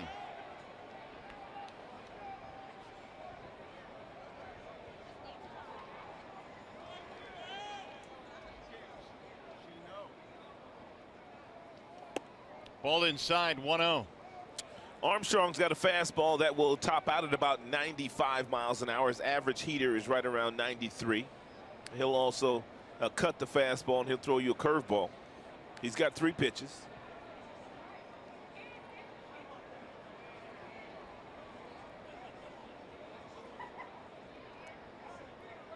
Here's the 1-0 swing and a miss. Simo, man, you got to be doing something down there to keep warm, buddy.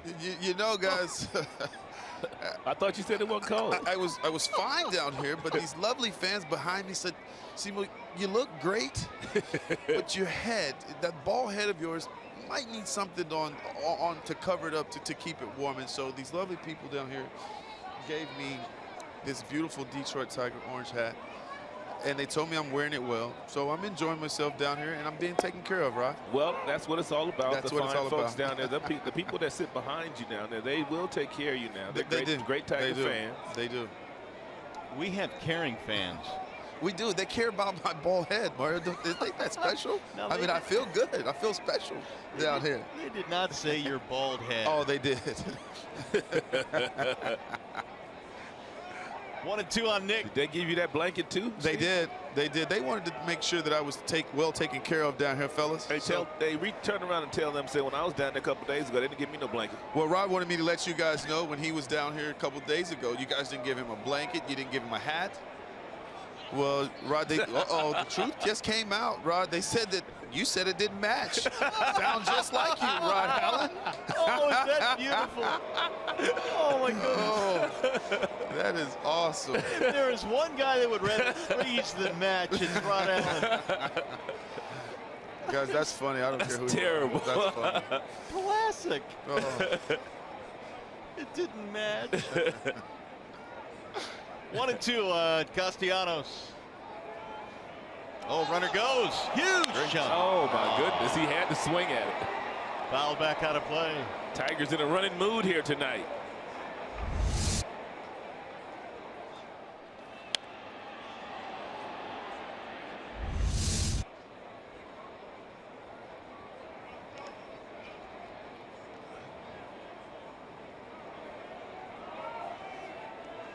Castellanos with 9 hits on the homestand now. It's been a really good homestand for him. 1-2. Darting low. 2 balls and 2 strikes.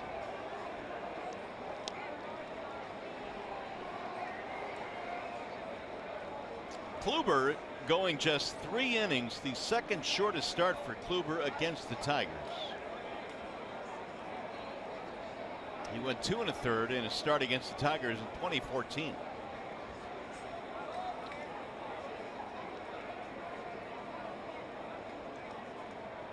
Now the 2-2. It's down the right field line, slicing away.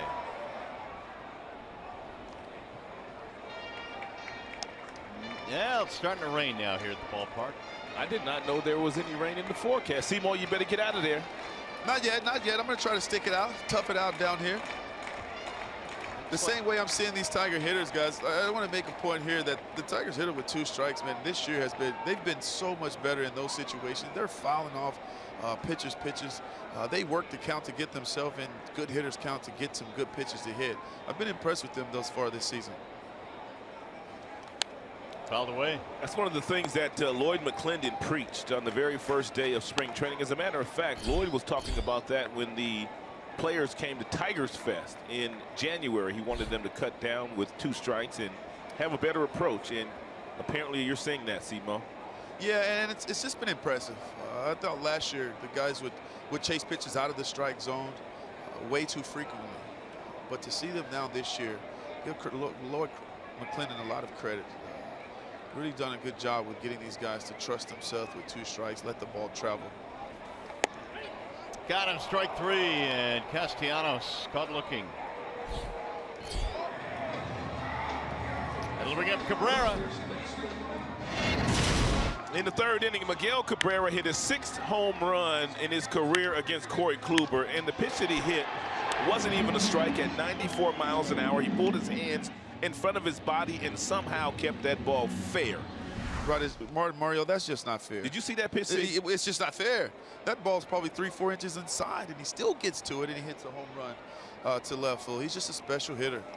Well, if there was ever a Bernstein advantage, it belongs to Cabrera against Kluber, who now has 23 hits against him.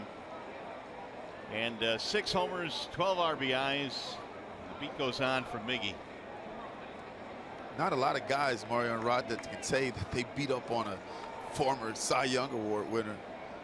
Miguel's one of those guys that just absolutely owned Kluber. And you just know that he's just going to do major damage against him when he shows up. No kidding, man. He just feels it. That ball swatted down the right field line, slicing to the corner and out of play. That's one of the things that we've been saying about Miguel pretty much since he's put on the Tigers uniform. He hits the best pitchers in baseball, all the #1s on the other team, and he also hits the best bullpen pieces. Your setup men and your closers, guys that throw 100 miles an hour. Miguel has no problem with those players. By the way, the home run that Cabrera hit was his 450th career homer.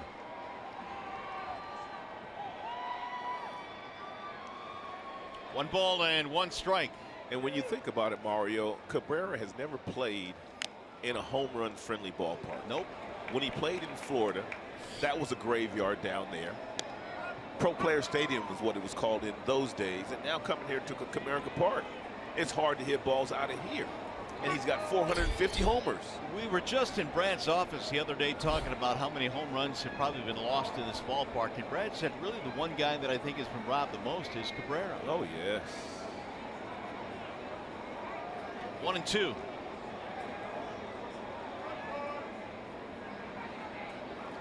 I mean, really, for Miggy to take 10 days off with no live batting practice and then come into this contest and go up against a good pitcher in Corey Kluber, even though Miggy has great numbers against Kluber, it still speaks volumes to the skill set that Miguel has to have this kind of balance, this kind of timing, and this type of a swing here tonight.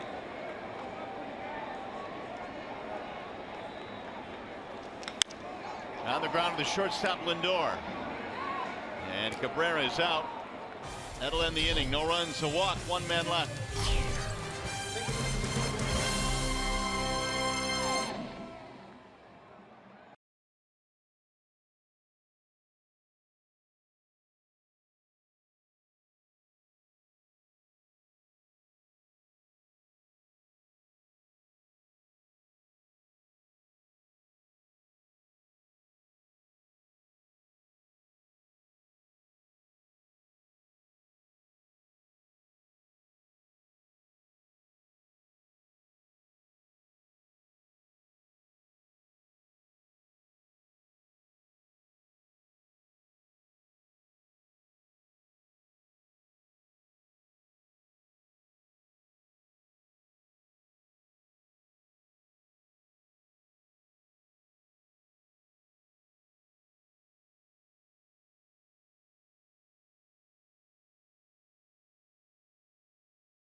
Break brought to you by T-Mobile. Here's what's going on around the big leagues. Travis Shaw, the fourth Brewer in team history, with 20 RBIs or more in the first 24 games with Milwaukee. He's doing a nice job in Milwaukee. How about Ryan Zimmerman? Oh, dude, he's on some kind of tear. 11 homers and nearly 30 RBI with a 1,400 OPS. Man, that Washington team is scoring some runs with Harper and Zimmerman. And don't forget about Murphy, too. Daniel Murphy's been balling, too. Really good offense, even though they lost Adam Eaton for the rest of the year with a torn ACL. Abraham Almonte will lead things off. It'll be Almonte, Gomes, and then Santana against JV. Yanked foul down the first base line. Verlander's kind of settled in here the last couple of innings, not thinking nearly as much as he was the first three frames. He and Vila, they seem to be on the same page. And Ryan, Mario, for me, he's also found his rhythm. He's working pretty fast. He knows exactly what he wants to throw, and that's important. And I think the way you get to an ace like Justin Verlander is to get to him early before he finds that rhythm. Ooh, that curveball is dirty at 78 miles an hour on a cold day. And a guy that does not use the seams to throw a breaking ball, it's amazing to me that Verlander can get that kind of depth on his curveball. Now working quickly, the 1-2 is low. Guys, I was watching him here in the dugout before this inning started, and he was really blowing on those hands, trying to get them warm so he could go out and have that real good feeling. So right when you talk about that curveball being nasty without the seams, he's a veteran. He knows what he's supposed to do in this kind of weather.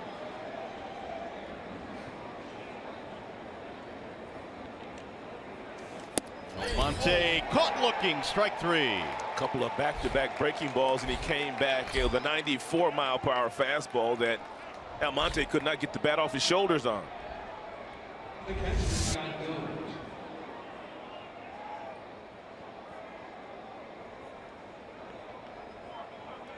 95, and not a whole lot he could do with that, except get called out on strikes.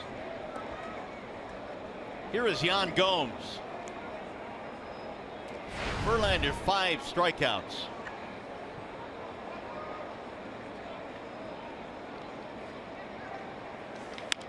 Pulled foul. Justin surrendered a wild pitch with the bases loaded in the first inning, and Cleveland had a 1-0 lead. They have trailed since. And Justin has settled in.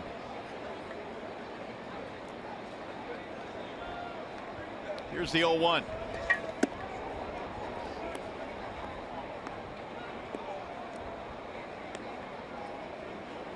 Gomes popped up and is only at bat 0 for 1.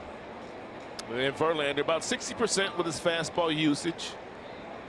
And the remaining 40%, the curveball, the slider, the changeup. And Verlander's fastball's gotten up to 96 miles an hour.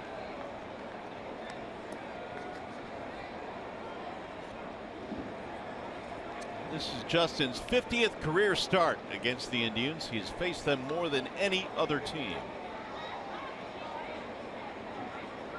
Now the 2-1. Line to right field. That's going to get down. A base hit. But Ducey cuts it off, and it's a 1-out single for Gomes. Well, we know the Simo and how he's keeping warm. How's Trevor Thompson keeping warm? Right here by the fire pit, the Amsterdam 416, guys. I'll tell you what. Where's that jacket? I had to lose the jacket. I gave it to Simo because I'm getting warm right here. It'll be a great place for fans to come on May 17th for Pink Out the Park Day. Our model here is modeling the t-shirt that comes with a commemorative ticket package that day. It'll also get you inside the ballpark with special tickets and a special donation to the Carmanos Cancer Institute. That's on Pink Out the Park Day, May 17th, when the O's are in town. Support breast cancer awareness, all you fans, on that day. Trev, no beverage? I'm waiting till post-game for that, guys. Yeah, I want to keep my job. Very professional, T. Collins handles that one, and there are 2 gone. Santana retired. That'll leave it up to Lindor.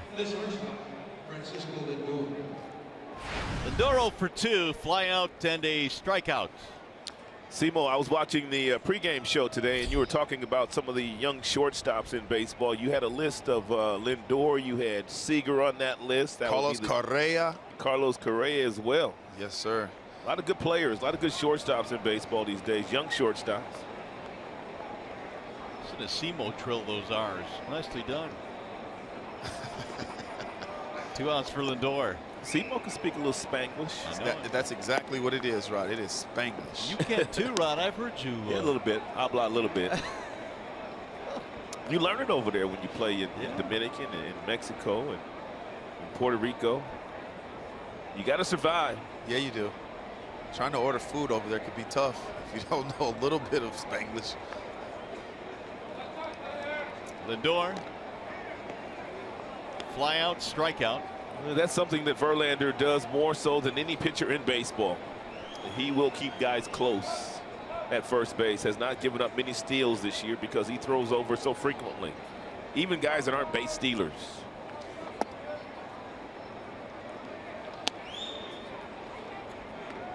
Two 2-0 on Lindor. Gomes had a single with 1 out. He is standing there now with 2 outs. Pitch count now at 76 for JV.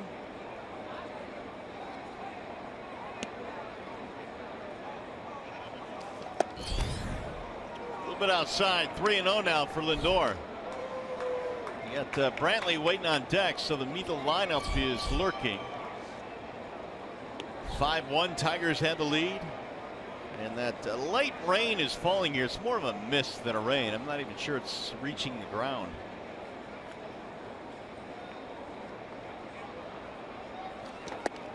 And And there is a walk. Single and a walk in this inning. 2 men on now. Hey, apparently you've got a little something for Craig down there. What do you got, Simon?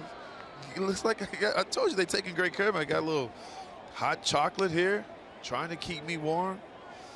Fighting, Mario and Rod. I'm fighting down here. Hot chocolate, is that code for something else? Well, not today. Not today. It's not.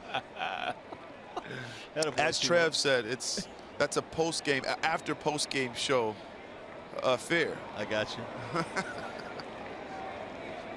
Well, brief little confab now. Here's Brantley.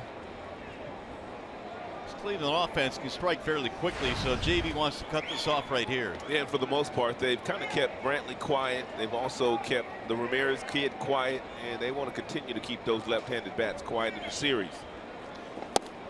Ball one. And cut fastball there at 91, thrown by Verlander, in on the hands of Michael Brantley. His nickname is Dr. Smooth. He's definitely smooth, guys, in the batter's box. He's got a very short, compact swing, not a lot of movement.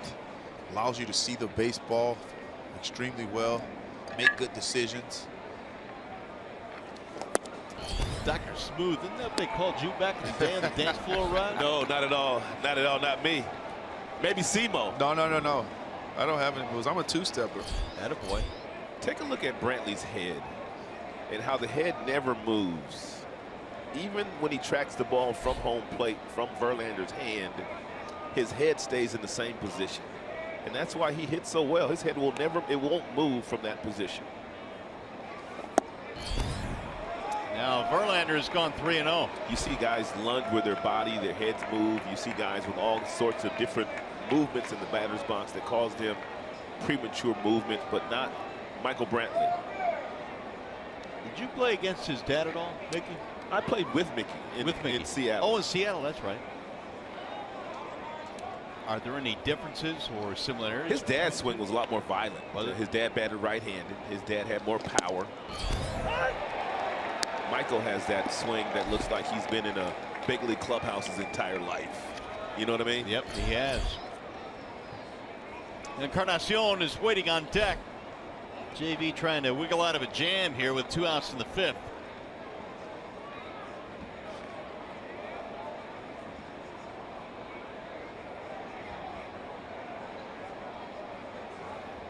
Here's the 3-1. Fouled away now. 3-2 on Brantley. And Verlander still throwing hard. 95 with the majority of his fastballs thrown here today. Told you last time Verlander got all the way up to 99 for the first time in a couple of years.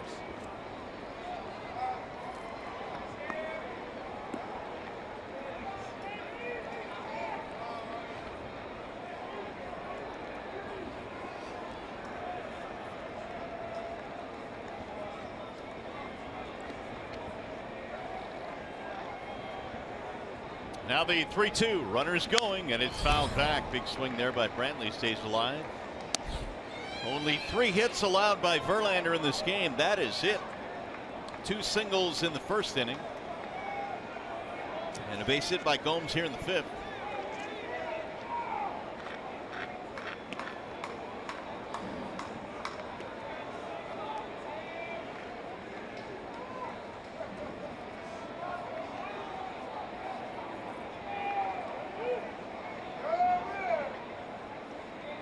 Long look by Verlander.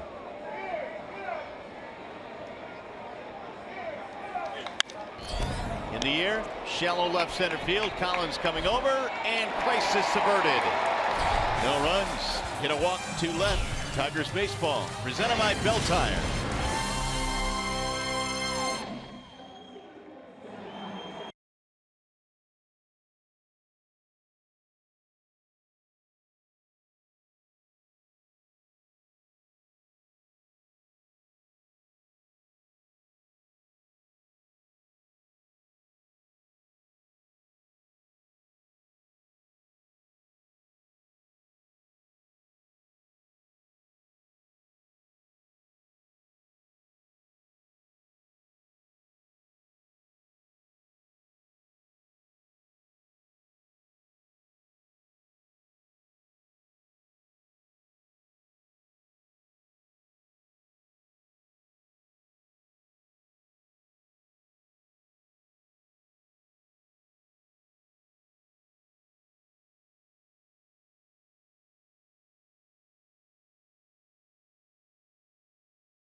In the 5th inning here at Comerica. See the Tigers play the Padres in San Diego June 23rd through the 25th. Detroit Tigers vacation packages include luxury accommodations, tickets to 3 games at Petco Park, exclusive brunch with Tigers personnel, and more. For more information, go to tigers.com/vacations. Man, there might not be a better place in this country than San Diego. It is one of my favorite destinations to go visit for sure. Love it there. You will not need to bring your blankets when you go to San Diego if you take part in that tour. I promise you. Well, the Tigers will come to the dish now. It'll be Victor Martinez here in the 5th. Martinez, Upton, Collins. Tigers lead by 4.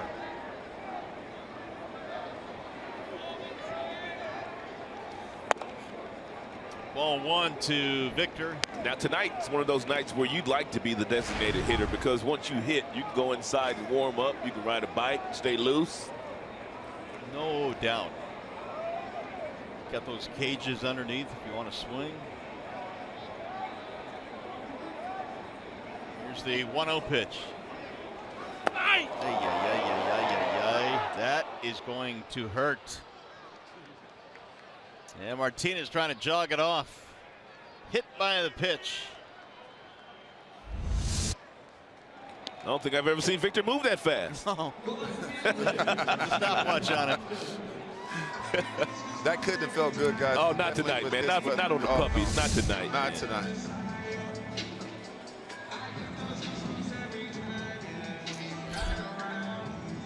It'll bring up Upton.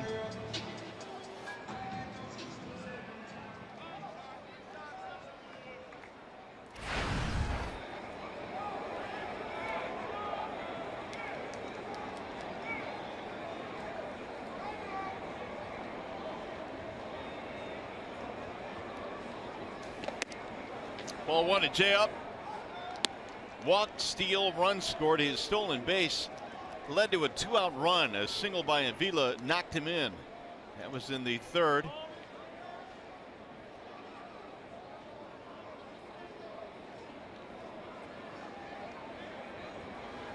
Here's the 1-0.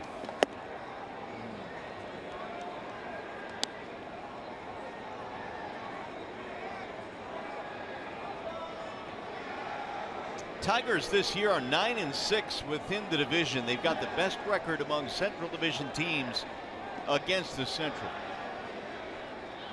And they're trying to get to 10-6. Up and in, and Upton couldn't hold up. Yeah, very important for you to win as many games as you can within your own division. And the way it's played out, Mario, the last number of years, the team that has played the best within the division, they've been that team to go to the postseason. Well, with the unbalanced schedule now and 18, 19 games within your own division, and that's a necessity. You've got no choice. There's a ball up and in, and Upton, a little stare out there for Armstrong. 2-2. Tyler Collins waiting on deck. Corey Kluber knocked out of this game after 3 innings. Here's the 2-2.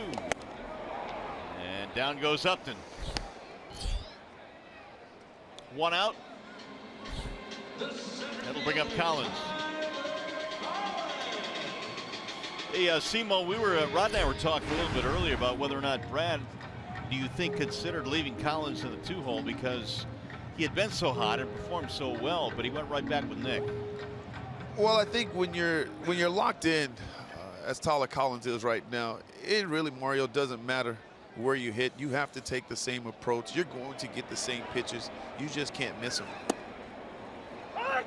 Collins really said as much before the game. He was questioned about whether or not he preferred to bat 2nd or 6th, and for him it didn't matter. He just wanted to be in the lineup. Not that he would change anything in either spot. The 0-1. High fly ball left field. Brantley going back to the track, reaches, and he makes the catch. And Martinez will scamper back. The catcher,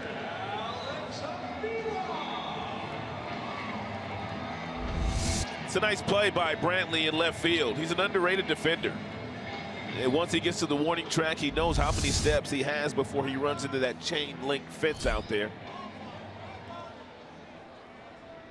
And guys, that's also a great at bat. Great swing there by Tyler Collins. And it's unfortunate because you go back to the dugout and everybody's slapping you on the butt saying, hey, great swing, good job. You don't want to hear that. You want the result. You want that ball to go out.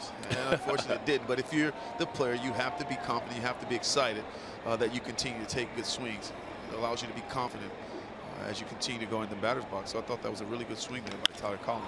Speaking of which, Avila continues to take good swings. 2 more hits tonight for Avila. Brad was asked before the game today how much this offensive output by Avila is getting him more starts, and he said, well, of course, but he still thinks going forward McCann is the man here, but right now Avila is just giving him quality at bats. Well, you might as well ride the hot hand. Everyone knows that McCann is the catcher of the future here and will be here for a long, long time, and Avila's just doing a real nice job of being the backup. 1 ball and 1 strike on Avila. Shifting on him defensively.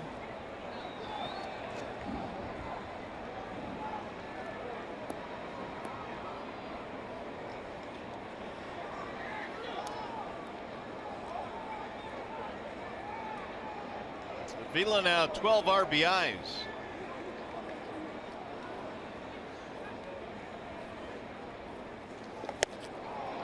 One and two.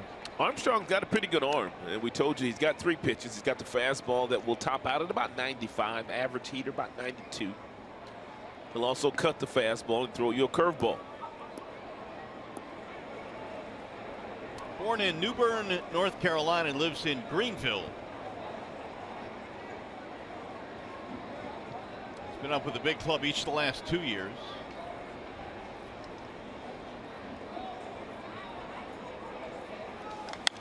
Fouled away.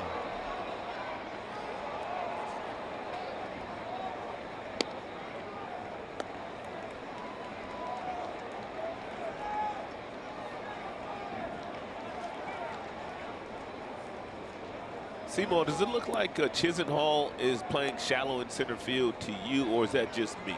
No, from down here in the camera with Roddy, it looks like he's fairly deep. A lot of times when guys do play in, Rod, they feel very confident in going back. And here at spacious Comerica Park, he feels like there's a lot of room to chase the ball down out there, I believe. Got him looking. Avila is out of there for strike 3. And Craig, back to the desk. We'll see you on postgame. Get warm, buddy. I'll see you guys. Thank you. Enjoyed it. Had a lot of fun.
Well, there is Lou Gehrig on this date in 1939. Lou Gehrig ends his consecutive game streak at Tiger Stadium, 2,130 consecutive games. That is a big story. The Iron Horse. Meanwhile, Justin Verlander will head back to the hill. JV tonight, allowing 3 hits compared to 11 in his start on April 15th.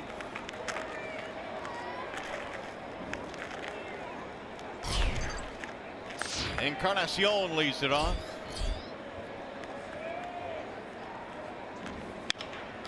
Line drive to left. Upton. 1 pitch and 1 out. And we've talked about where Upton is playing now in left field opposed to last year. And because he's playing about 5 steps closer than he did a year ago, he's made a lot of really nice plays on balls that look like base hits off the bat. This was a base hit last year as deep as Justin was playing. Not this year. And you know what else, Mario? He looks very comfortable going back on balls to me as well. Well, I think Justin said during spring training that he felt comfortable playing in, and it was, I just kind of got the feeling he never really wanted to play that deep last year because a lot of balls were falling in. But you're right, going back on balls has been no problem at all. There's a ball that missed to Ramirez. 2-0 the count. Did you prefer to play in or a couple of steps back when you were out there? I preferred to play back. I really did. Now the 2-0. In there, a strike call. Getting word on Corey Kluber. He left tonight's ball game with lower back discomfort. So that's why he was lifted after 3 this evening.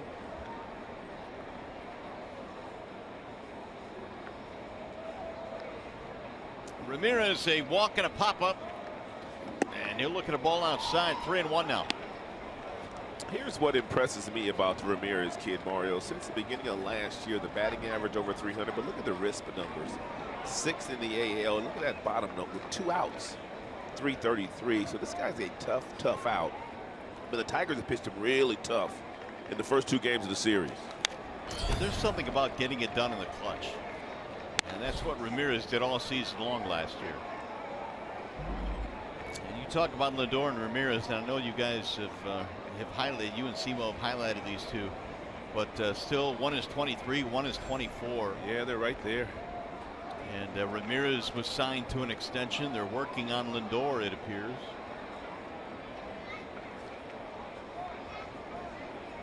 (3-2), and he walked him. So Ramirez gets a 1-out walk. Ramirez signed a 5-year, $30 million contract, and it's looking like the Cleveland Indians got themselves a bargain for right now with the numbers that Ramirez is starting to put up. But you can't argue the fact that Ramirez wanted some security for his family. Sure. There's a give and take in those deals. The club gets a player-friendly or a team-friendly contract, and the player gets a little bit of security for the family. Jason Kipnis signed one of those friendly deals a few years back with Cleveland. Michael Brantley also signed one of those friendly deals as well.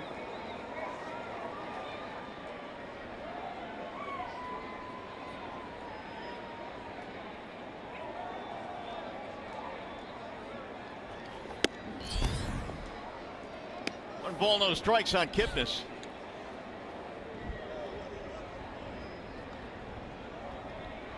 Kipnis a strikeout and a lineout against Verlander. His numbers in his career have not been very good against JV.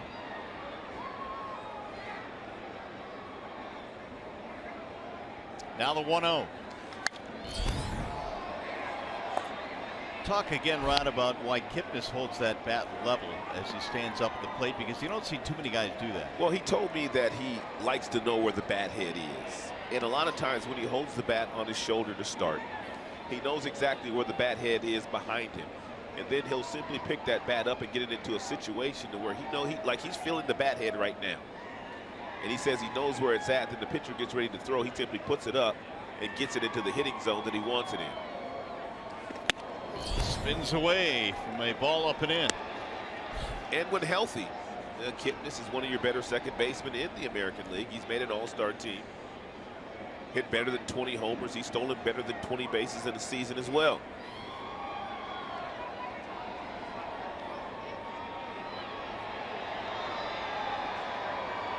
1 on, 1 out here in the 6th. 5-1, Tigers have the lead. Kipnis pops it up. First base side for Cabrera. 2 gone.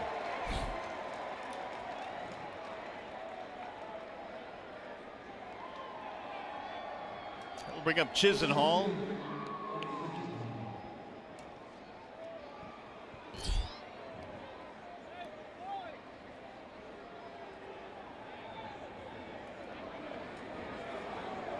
Lonnie in the ball game tonight. Strikeout, flyout.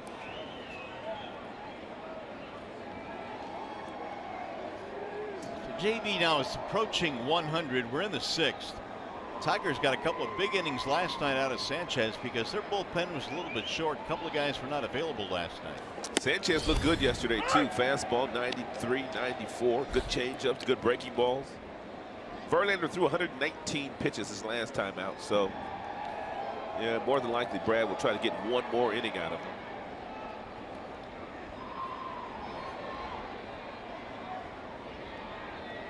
Only 3 hits allowed tonight by Justin. Tigers have 7 hits. But Verlander has walked 4 in this game. Nick Goody warming up in the Indians bullpen. It's been a Tribe bullpen that has been extremely good through the first month of the year. There's a drive in the air to deep right field. That ball is hit well. Collins and Adduci, and neither will get it up against the wall. This will get a run in. It bounces away from Adduci.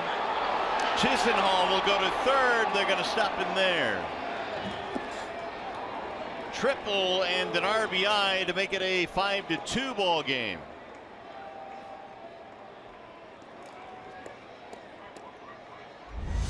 And Chisenhall only has 13 RBI on the season, and 6 of those have come against the Tigers.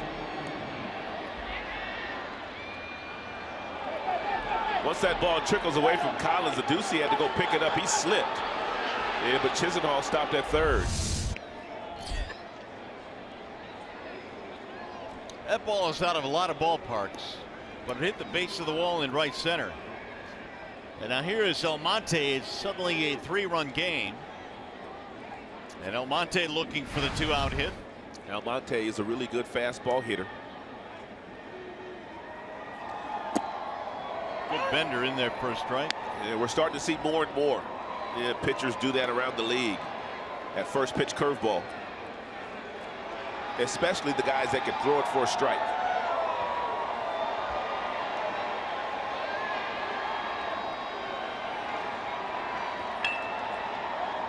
Here's the 0-1.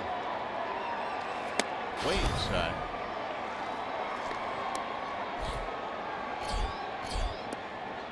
So there's an even 100 now for Justin.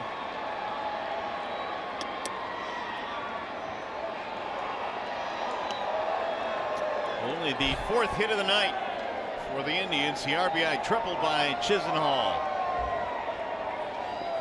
Good pitch on the outer edge. 1-2.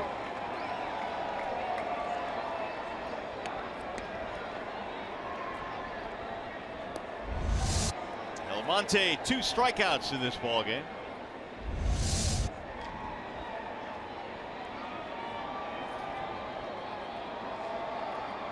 Now the 1-2. Chop foul.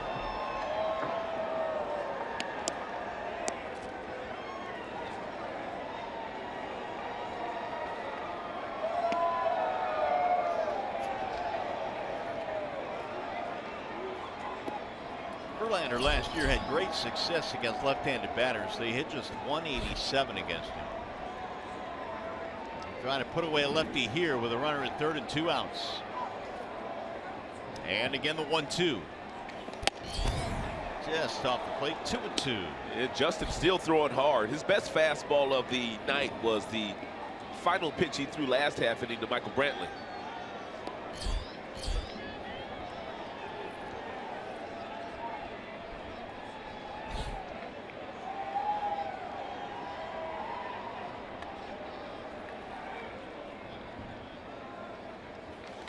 Monte grounds it to first, right at Cabrera. That'll end the inning. Indians settle for 1 run. We go to the bottom of the 6th.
Summary, the Tigers got on the board really early in this contest. Victor Martinez drove in a run early. Andrew Romine also doubled and drove in a run in the 2nd inning. The biggest blow of the game came off the bat of Miguel Cabrera, who continues to torture Corey Kluber, their starter, who lasted only 3 innings. Tigers leading in the contest 5-1 after 5.5.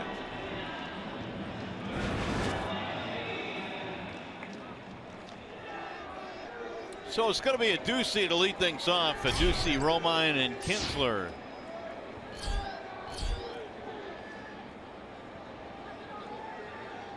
Armstrong back to the hill. There's a strike called on a Ducey. I said the Tigers lead 5-1, but obviously they are leading 5-2 in this contest.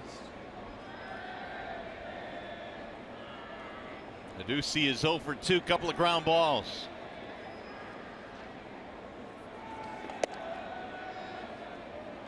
Kluber left after 3 with some back tightness, and Armstrong 2 scoreless. And we talked about it earlier in the game. A cold night like tonight, if you've got anything that's ailing you, it's not going to be easy for you to get loose and to stay loose.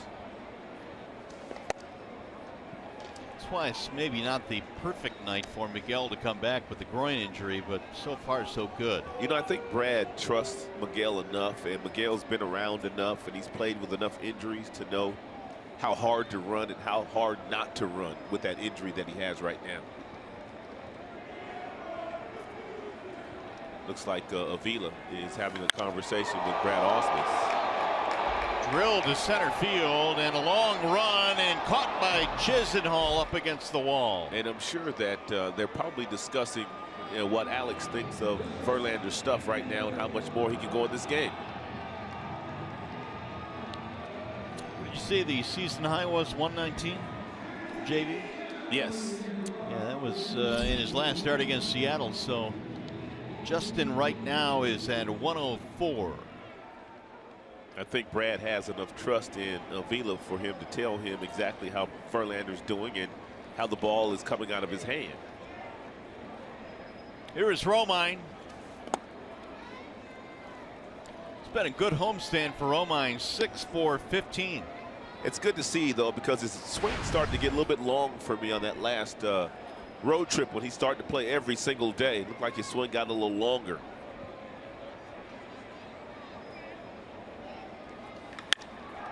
High fly ball sliced to left. It's going to be playable for Brantley.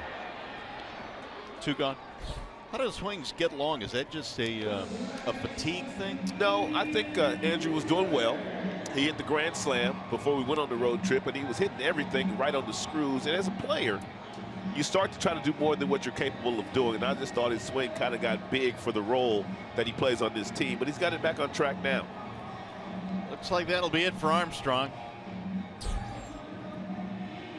And Tito Francona makes a pitching change. It'll be a wall side windows pitching change. We'll be back.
The bottom of the sixth, and by now you've probably heard about the incident at Fenway Park involving Adam Jones, the outfielder for the Baltimore Orioles. And unfortunately, he was the victim of some racial taunts, and some things were thrown at him. And Rob Manfred, the commissioner of baseball, issued a statement. The racist words and actions directed at Adam Jones at Fenway Park last night, completely unacceptable, will not be tolerated by any of our ballparks or inner ballparks. And my office has been in contact with the Red Sox, and the club has made it clear they will not tolerate the inexcusable behavior. Our 30 clubs will continue to work with fans and security to provide family-friendly entertainment. And he went on to say that obviously this is not something that is acceptable, Rod, and I know that you and Simo had a chance to talk about that on the pregame show. It's unfortunate, but it's something baseball has to deal with. Well, the incident in Boston makes you appreciate coming to Comerica Park all that much more. I've been coming here for 15 years and have never heard about an incident like that. And it also saddens me too, Mario, because just a couple of weeks ago we celebrated the 70th anniversary of Jackie Robinson. Right. Every single player wore 42 on the field. Every single umpire wore number 42 on the field. And yet Adam Jones had to go through what he went through last night in Boston. It really saddens me. Kinsler pops it up behind the plate. Gomes will have a play, and that will end the inning. So 1, 2, 3, 6 for the Tigers. We go to the 7th.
Mario Pemba just telling you about the incident last night in Boston involving Adam Jones. Well, look what the Fenway fans did for him tonight when he came to bat in the first inning this evening. A standing ovation all around Fenway Park for Adam Jones. Again, many in that city saying what happened last night is not indicative of their city or how folks feel about the guys that come in there and play baseball at Fenway Park.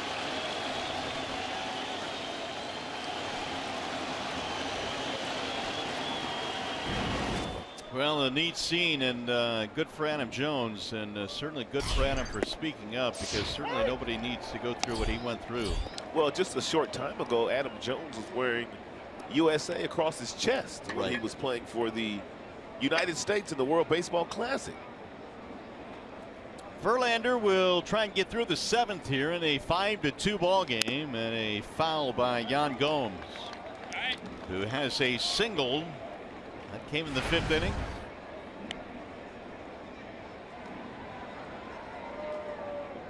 Gomes is 1 for 2, single pop-up. Tigers 5 runs, 7 hits, and the Tribe 2 runs on 4 hits. The 0-2.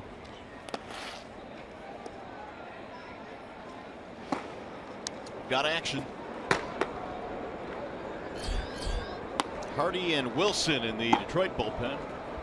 Justin, that is. So far this year, the Tribe have been struggling against left-handed pitching. Therefore, until they get it together, every single team that they face is going to throw as many left-handers as they can find against them. Tigers brought up Bell for their bullpen. He was lefty, and that's basically because they were playing the Indians. Exactly. Numbers on JV tonight. He's walked 4. He struck out 5. He's only given up 2 earned runs, only 4 hits against a team that's given him some issues in the last few times he's faced them. The 1-2.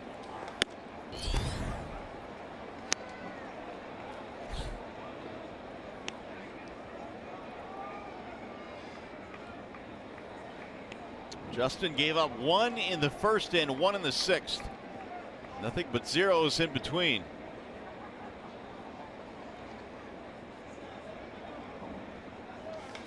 Gomes drives one in the air toward right field. A Ducey on the move. 1 away.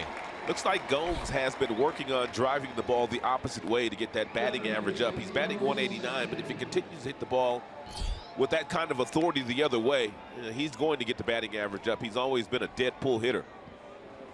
Here comes Brad. He got Santana coming up.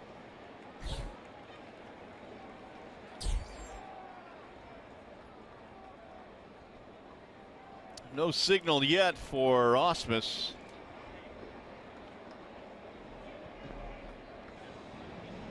JV says, I ain't coming out. What are you doing here? A quick little visit from Brad. Just to make sure.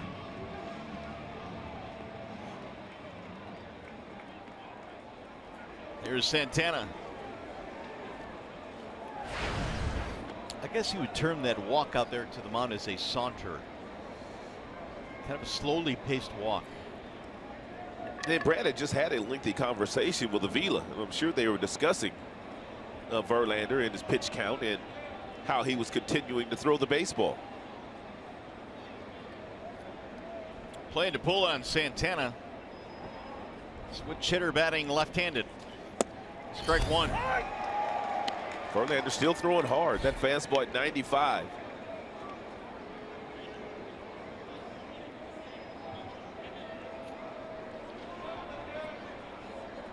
Single and a walk tonight for Santana. Ooh, look out. Skipping out of the way. 1 ball and 1 strike.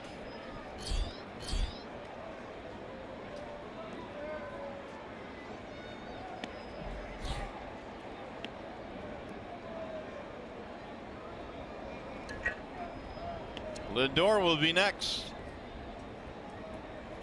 Justin tonight able to sidestep 4 walks in this game. Here's the 1-1. 2-1.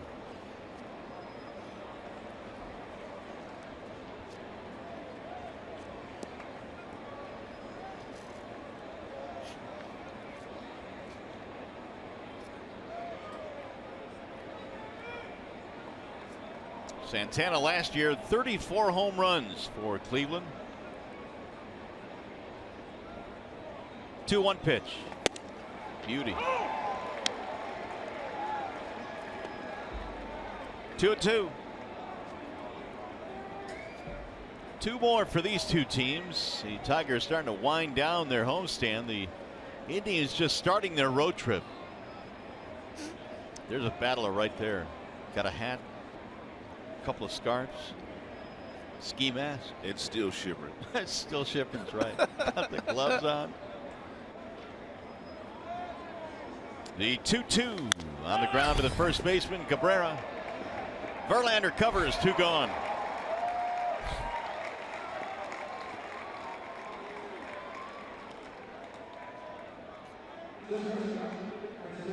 Now Francisco Lindor.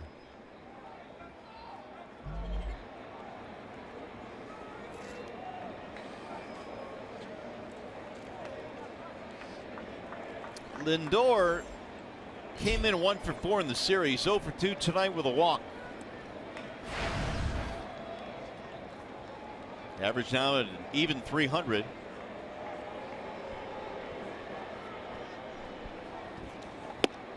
Strike 1.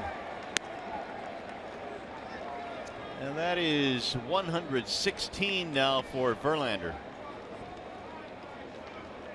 Trying to get out of his final inning of work, 119 in his last start. The 0-1. Lindor is the new face of New Balance, Mario. Those shoes that he has on. And I like those old school stirrups he has on, too. Yeah, I like that look. Old school stirrups. The new face of New Balance. Must be nice to be Mr. Lindor these days. Here's the 0-2. Popped him up. Shallow center field. Collins coming in. Justin Verlander goes 7 strong tonight for the Tigers. Coming up in Consumers Energy, 7th inning strike.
Detroit is brought to you by Comerica Bank, a part of Detroit and the community since 1849. Your Metro Detroit Chevy dealers. Visit ChevyDetroit.com to see why Chevy drives the Motor City. And by Wallside Windows, we can do that. We are the factory. It's one of those nights where not one hot chocolate will do. You need about 10 or 15. That's right. It's a chilly evening here at Comerica, but right now the Tigers on the good side of a 5-2 score. Speaking of good side, Nick Goody is now in the game for the Cleveland Indians. That's a nice transition there. You teed it up. Castellanos leads it off. Ball 1. And Goody's got a fastball that will top out at about 92, maybe 93, and he also will throw sliders. So he's pretty much just 2 pitches. 53% fastball. The other remaining 47% are sliders. Ball 2. Goody began the year in Columbus, 4 1/3 scoreless innings over 3 relief appearances. Orlando, Florida native, acquired from the Yankees.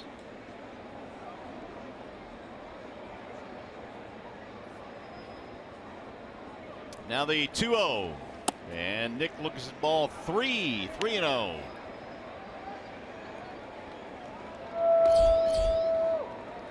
Boone Logan, the veteran lefty, warming up. He's been around forever. Have left arm. Will travel. A couple of scoreless innings for Armstrong. 3 of them, actually. And there's ball 4. So Goody comes in, walks the leadoff man. And for those of you that may have tuned in a little tardy tonight, Miguel Cabrera came off the 10-day disabled list and greeted Corey Kluber with a 2-run shot back in the 3rd inning on a nasty 2-seam fastball inside.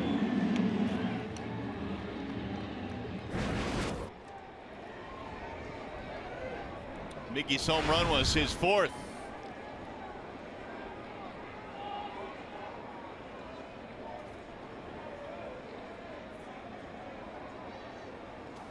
Swing and a miss.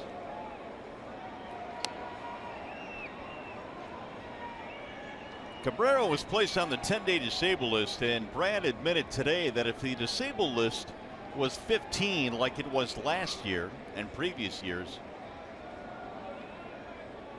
don't know about what they would have done. They might have waited a little bit longer and not put him on the DL. So it really has come into play, and I think all across baseball now you will see teams use the DL more because it is shorter. Well, the numbers bear that out, Mario. If you look at the amount of time and the amount of people that have been on the disabled list this year, on the 10-day disabled list opposed to the 15-day last year, the numbers are way up. Bouncing ball to short, could be 2. Lindor, Kipnis, and a double play. 2 gone.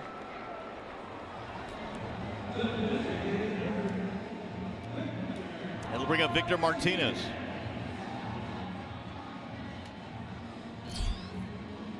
Vmart hit by a pitch, which is not advisable on a cold night like tonight. Well, here are our pick the stick selections. And Miggy just took a point away from me with that double play, but that's okay. He's homered tonight. Right-head Vmart. Trev with the Vila.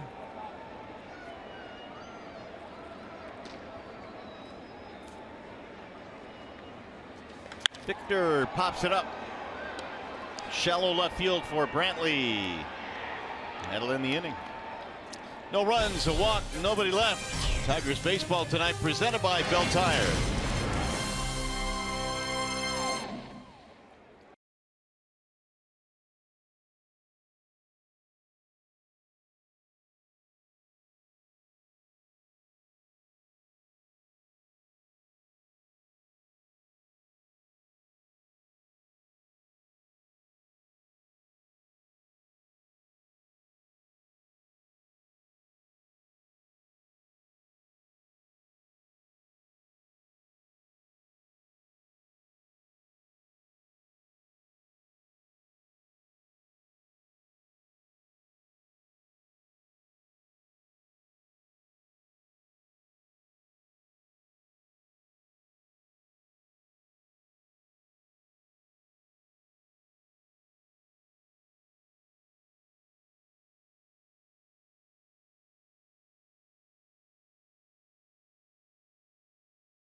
night out there is over. He pitched 7 innings tonight for his club and is in line to win his second game of the year. He used that fastball upstairs effectively at 96-97.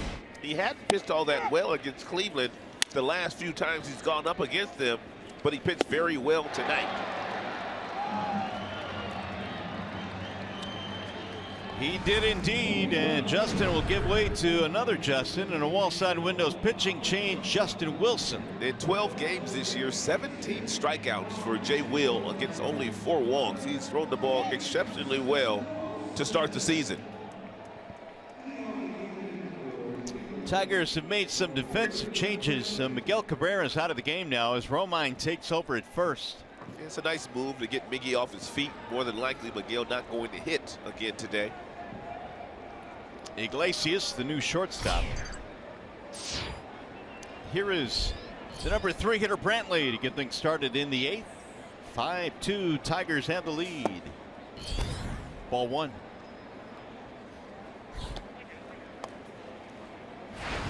Brantley tonight, a couple of fly balls and a single. He's 1 for 3.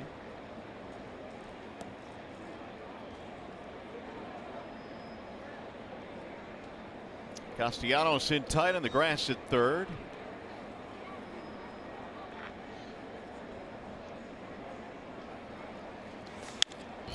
Fouled away, 1-1.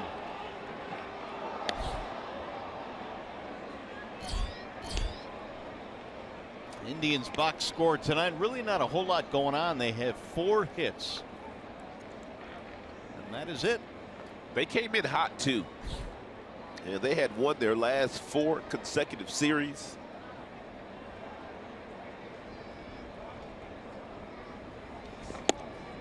Oh! 1-2. Tigers have a chance to equal their total of wins against the Tribe with 4. And the same number of wins they had against them last year, all year. It's amazing. 4 and 14 last year. Right. And the last one rained out and not made up.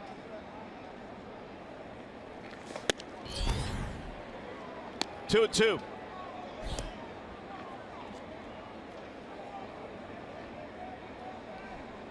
Little cutie still hanging. You know, I know you said this last night, but kids just don't feel cold. They don't. You just don't care what the team Her nose is red as it can be, but she ain't feeling no cold. Backed him out of there. 3-2 on Brantley.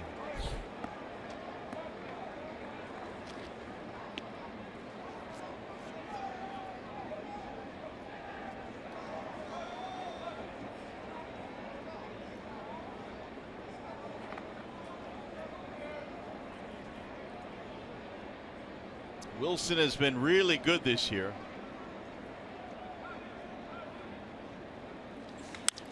Check swing roller toward third, right at Castellanos. Broke his bat. 1 gone.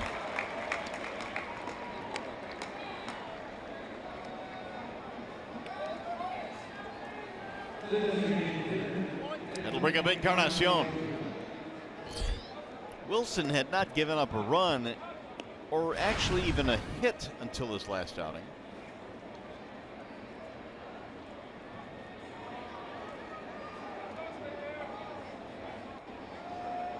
He was named the Tigers Pitcher of the Month in April. Strike 1 on Encarnacion. Justin Upton was the Tigers Hitter of the Month. That'll be going on social media shortly. Yeah.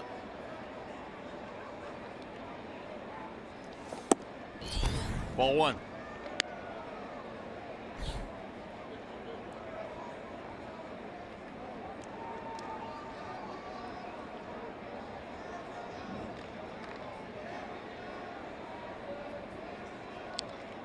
Oh for 3 for Encarnacion. Here's the 1-1 pitch. 2-1. Playing him to pull. Everybody is on the left side of the infield except Romine. Even though Justin throwing 97 miles an hour, Brad and the staff, they still feel like if he hits it on the ground, he's going to hit it right into the teeth of their defense.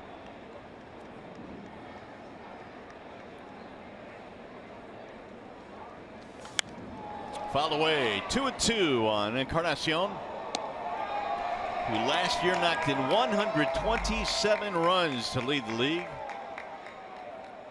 Formed quite a duo with Jose Bautista, and you had Donaldson in the middle of that Toronto lineup. Bautista has struggled this year for Toronto, and Encarnacion has moved on to Cleveland. Checked it, and he went. Strike 3 call. 2 gone. That's a great fastball there thrown by Justin Wilson at 97 miles an hour straight over the top. And nothing really Encarnacion could do.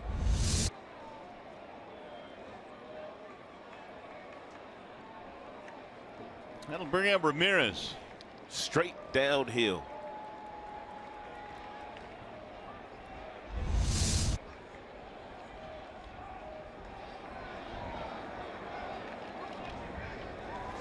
Ball 1.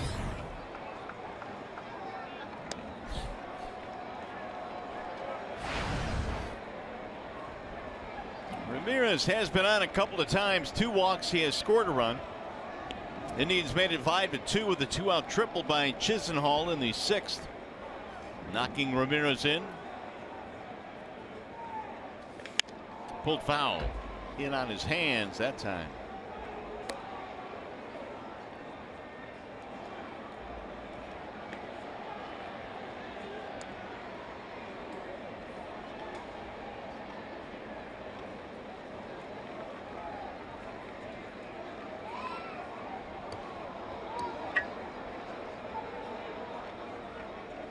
Now the 1-1.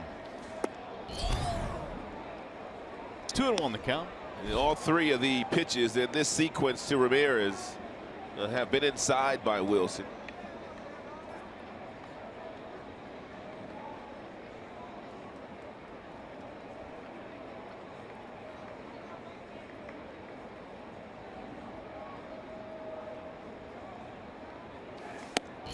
Stayed away that time at 96 miles an hour.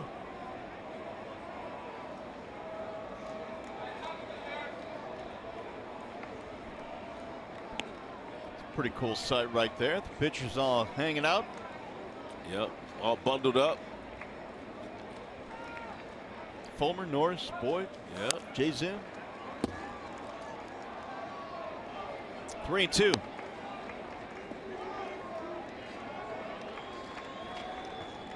I guarantee they're sitting close to that heater. I was about to say the same thing. They're all huddled up around that heater somewhere. They're not talking pitching. They just want to stay warm. 3-2.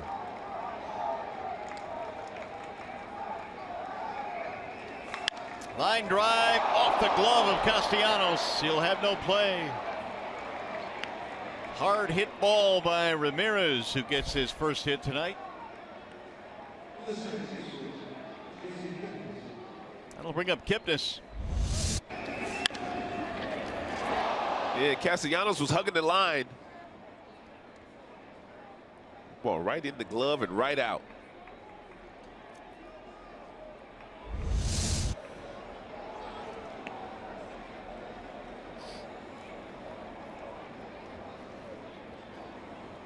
So the inning's still alive for the Indians, and here is Kipnis. Strikeout, lineout, pop-up.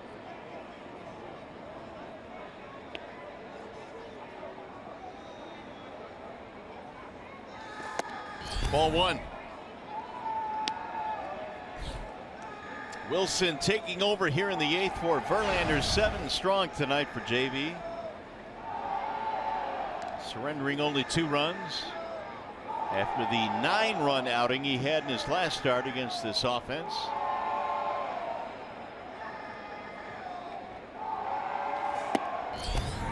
Two 2-0.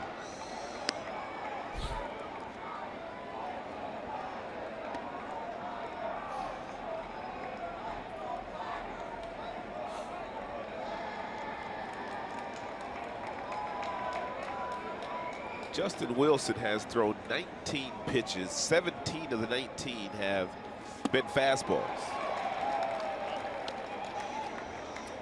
Now he's gone 2-1 on Kipnis. There's the breakdown, 10-10 for balls and strikes. That's exactly where Verlander was tonight after 20 pitches.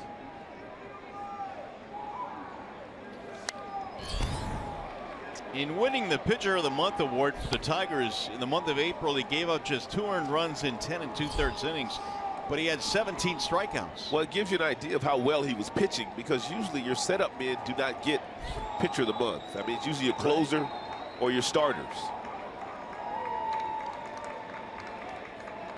But he was indeed dominant. Here's the 2-2, and he got him, strike 3.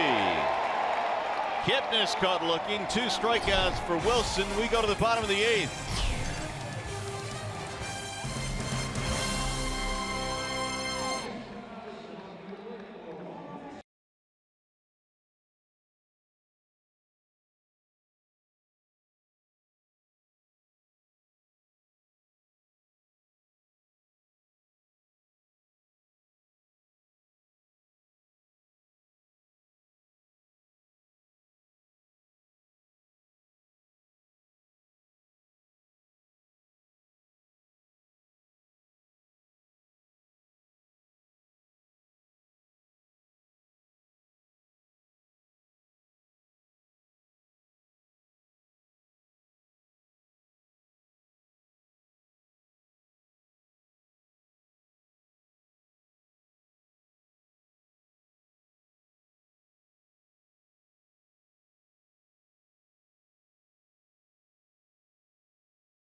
The 8th inning, and don't miss out on the LPGA Volvic Championship Play with the Pros sweepstakes. Now's your chance to attend the pairings party and play 18 holes of golf alongside LPGA professionals, Travis Point Country Club on May 24th. For your chance to win, enter at foxsportsdetroit.com. Nick Goody back out there for his 2nd inning of work, and it'll be Justin Upton to lead it off. Upton, then Collins, and then Avila. Yeah, not a lot of guesswork with Goody, either fastball or slider. Strike 1 on J-Up.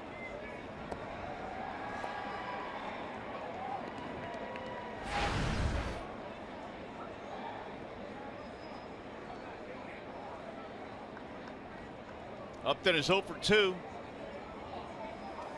Swing and a miss, 0-2.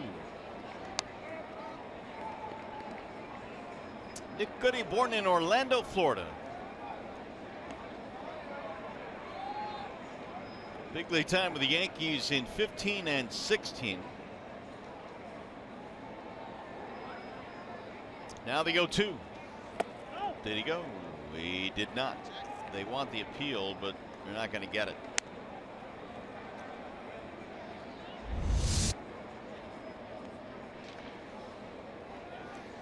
Good call by Carlos Torres, first base umpire. And Justin did not go.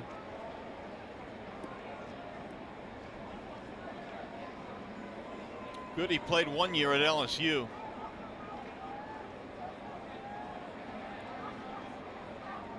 Now the 1-2. Got him, strike 3. Upton caught looking. 1 away. Now Tyler Collins. Here comes Tito. Francona will go back to the bullpen, it appears. And it's going to be a wall side windows pitching change. We'll be back.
No, the Orioles and Red Sox have not been getting along. First pitch of the game, Chris Sale throws behind Manny Machado.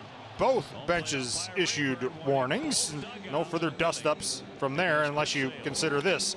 Machado going the distance later in the ball game over the Green Monster, but the Red Sox get the last laugh tonight. They beat the Orioles by a final of 5-2. But Mario Rada, I'm guessing that it's not over between those two teams. This is probably going to go on all season long. Well, it should be over because somebody's going to get hurt. I mean, you go ahead and you deal with what happened earlier with the slide of Machado and Pedroia, and you finish it off. It should not linger all season long. These guys have too much to play for. Somebody's going to get hurt. Meanwhile, Boone Logan has come in now for the Indians. Don't you think so, partner? I'm with you. I mean, it's only game 3. Right. Yeah, I think if you kind of even the score and whatever, just move on. I mean, it's dangerous. And if I've seen once this year, I've seen 6 or 7 guys throw balls behind batters this year. Collins with 1 out, nobody on, looks at a bender from Boone, and it's in for a strike. 0-2. Tyler 2 strikeouts and a fly out.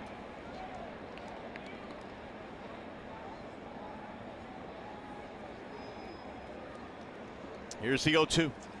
Oh, he checked the swing and he knew it. Tyler walks right back to the bench. 2 gone.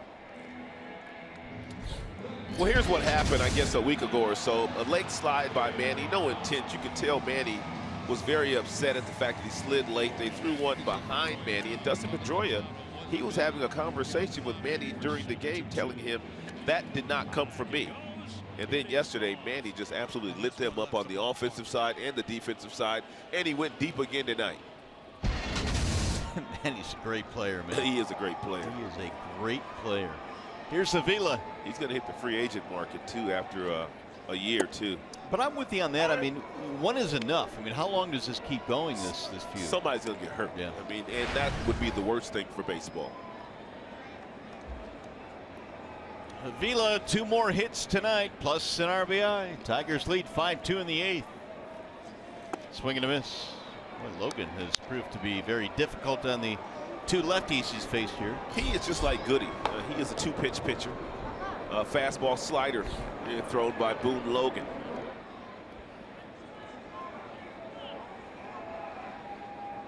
K-Rod warming up. He'll be coming in to try and save it for the Tigers. Logan well traveled. Yankees, Colorado, White Sox, Atlanta, now Cleveland. Here are the hitters that K-Rod will face.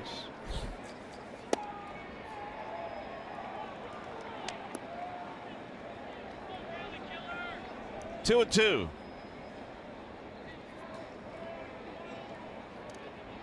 old do you think Logan is? Boone? Yeah. I'm going to go with 36. 32. Really? 32 years old. I was up there. I thought he was up there too. I mean, as long as he's been around. Wow. That's a strike 3 call. And he comes in and carves up Collins and Avila. That's all for the Tigers. We go to the 9th. Here comes K-Rod.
#1-800-CALL Sam update. Yes, Miguel Cabrera returned tonight. Yes, he homered, but coming up on Tigers Live, we'll tell you who made the real difference tonight. We will, but guess what? They're going to have to wait. They got to stick around for the post game for us to tell you the secret, okay?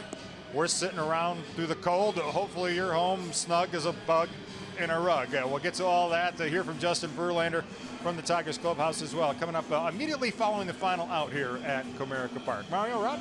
Very stylish jackets, gentlemen. Very nice. They do look nice, don't they? They do. K-Rod is on now for the Tigers in search of the save. In search of his 7th save of the year for the Tigers. He saved 42 games last year, did K-Rod, in 49 chances. He's got the bottom 3 due up. Chisenhall will get things started, but he tripled in a run against JV back in the 6th. He has converted his last 8 saves versus the Cleveland Indians.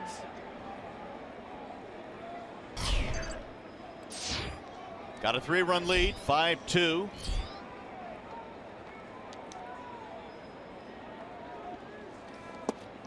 Strike 1.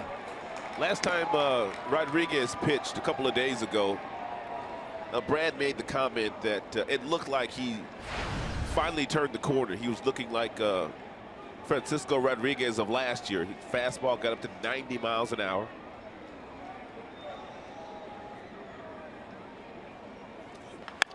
On the ground in the shortstop, Iglesias gobbles it up, and Chisenhall is out of there. Here is the upcoming matchup presented by Wallside Windows. These two teams once again tomorrow, and it's going to be Carrasco and Boyd. And Boyd has 1 win already this year against the Tribe, and Carlos Carrasco, he's got nasty stuff. You can see 34 strikeouts in 35 innings. He's got a power arm, good breaking ball, good fastball. Should be another entertaining ball game tomorrow night. So the Indians face another lefty, and they've struggled against lefties this year. It's strange because they basically have the same team with the exception of Napoli and Rajay Davis, and they won 33 games last year against lefties, which is more than anybody in baseball. Here's Almonte.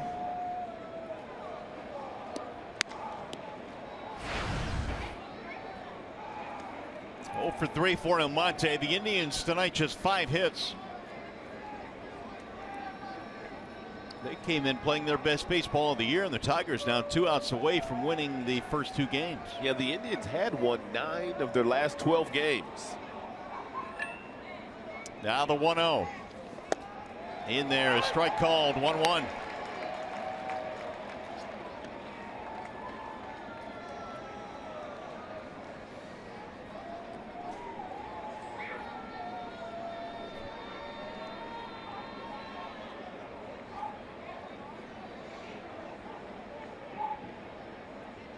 Here's the 1-1 delivery.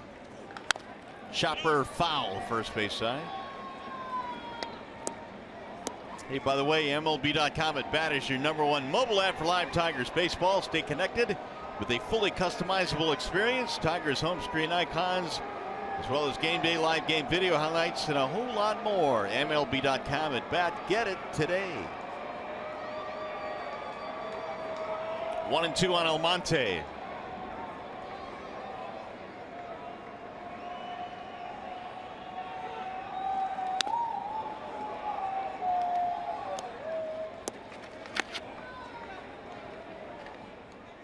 Strikeout, ground out for Almonte. But he came in hot. He was 6 for his last 10. The Indians ran into Justin Verlander tonight. He threw 118 pitches in 7 innings of work.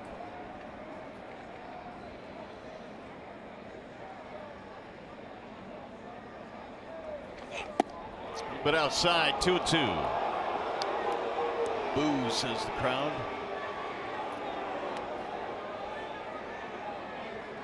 On a cold night, Rodriguez working without sleeves. The fans have stuck it out, haven't they? They really have. 21,000 strong. Bouncing in.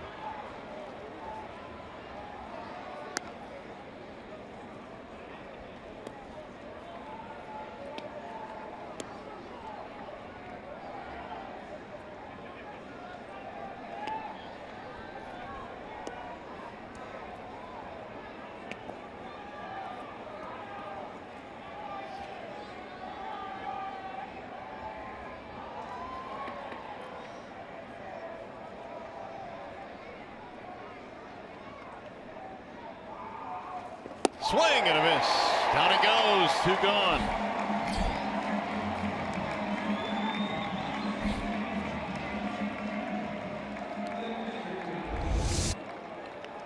Nice changeup coming out of the hand of Francisco Rodriguez, and you could see that Almonte swung right over the top of it.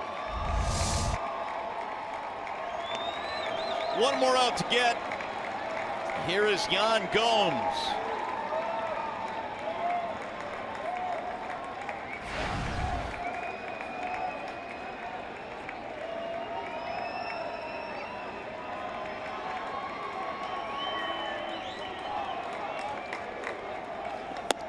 Ball 1.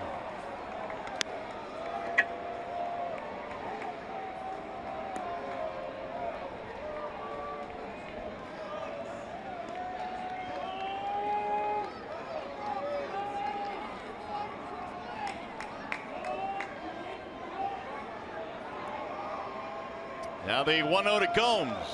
And it's in there. 1 ball and 1 strike. Yeah, a little swing back fastball thrown by Rodriguez at 88 miles an hour.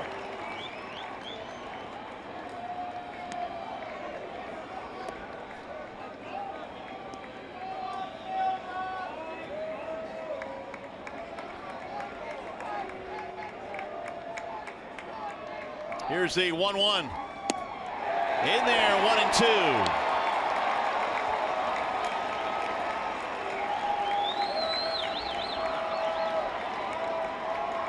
(5-2). Tigers trying to hold on to the win here. Win 2 straight in this series with 2 more to go.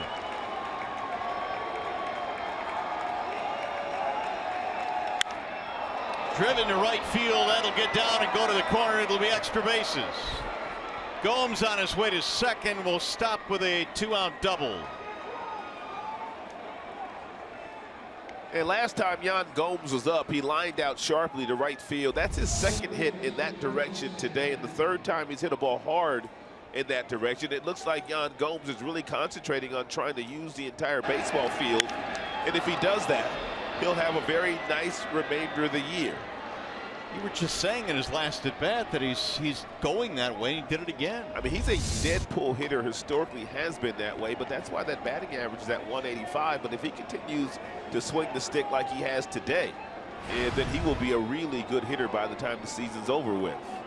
Well, here's Santana now. The Indians are still alive.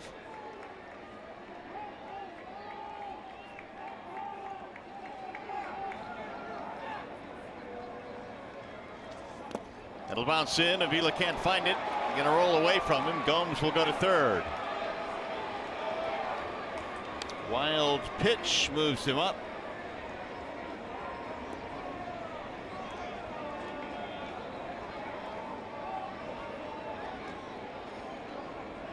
It's the first wild pitch of the season for Rodriguez.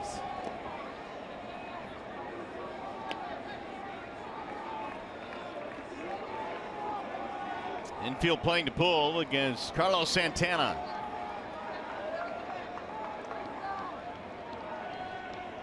Here's the 1-0. 2-0 the count. Here's that shift against Santana. He grounded out to the right side his last time up.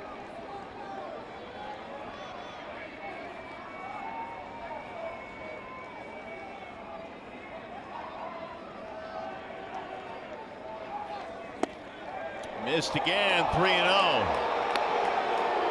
Well, you don't want to put him on. That'll bring the tying run to the plate. And that would be Francisco Lindor, who has already homered 7 times this year.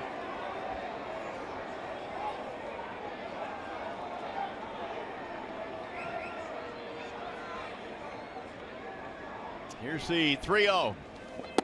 In there, 3-1.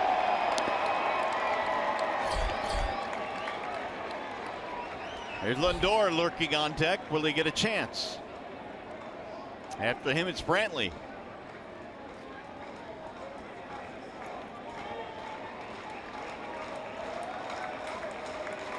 Cabrera ready with the 3-1. Strike call, 3-2. Santana with a full count.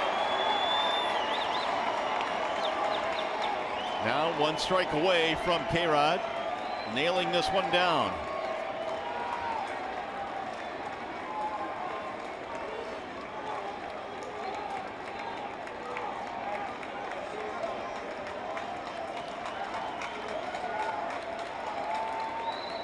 Here's the 3-2. Popped up toward the third baseline stands, and it's going to bounce in row 1 and then back on the field. Nick had no shot at that ball. He was swung around toward a shortstop position.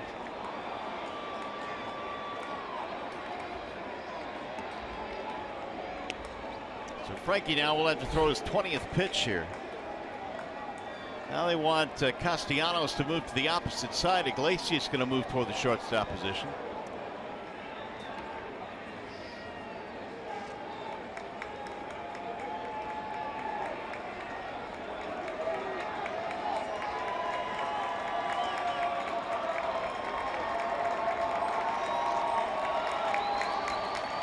Again, the 3-2. Fly ball toward left, but again, slicing out of play.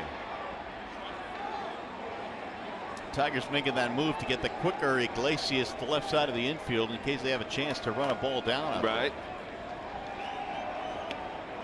I was looking at the shift before they moved Iglesias back to shortstop, because that's not usually what they do. Castellanos always goes to the position that he's playing right now when they want to shift on the left-hander.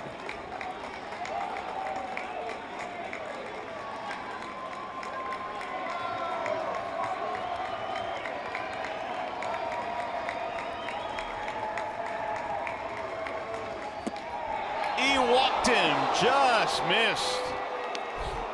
Santana coaxes a walk, and that indeed will bring Lindor to the plate. 2-out double, 2-out walk. Santana has a pretty good eye. He walks about 100 times a year. He's always up there in the top 5 in bases on balls.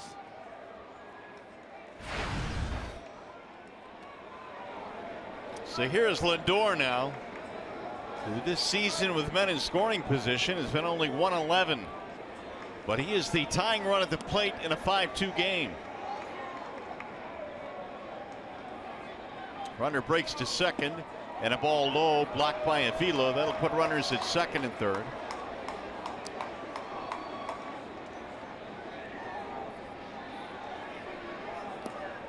Indifference allows the runner to get to second. Frankie got a couple of quick outs, a ground out, a strikeout. Then Gomes, the number 9 hitter, double to right.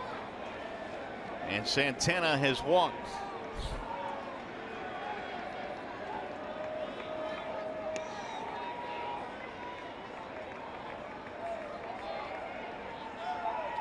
Lindor takes outside, 2-0.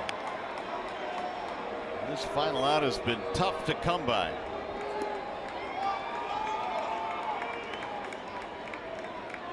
Michael Brantley on deck.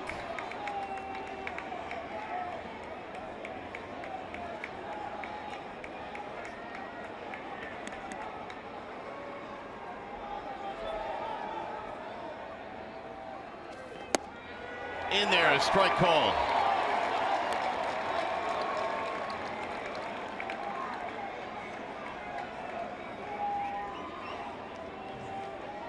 Lindor tonight has been on base once, a walk, otherwise 0 for 3.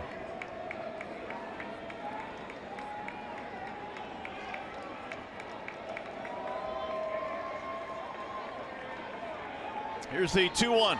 Swing and a miss. 2-2 on Lindor. Good changeup there thrown by Frankie at 84, a little harder than normal. His fastball is probably 88, 89. He comes back with a hard changeup.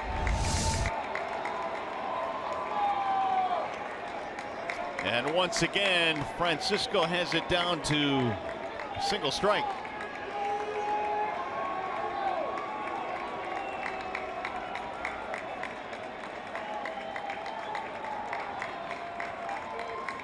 Here's the 2-2. Popped him up. Who wants it? Castellanos.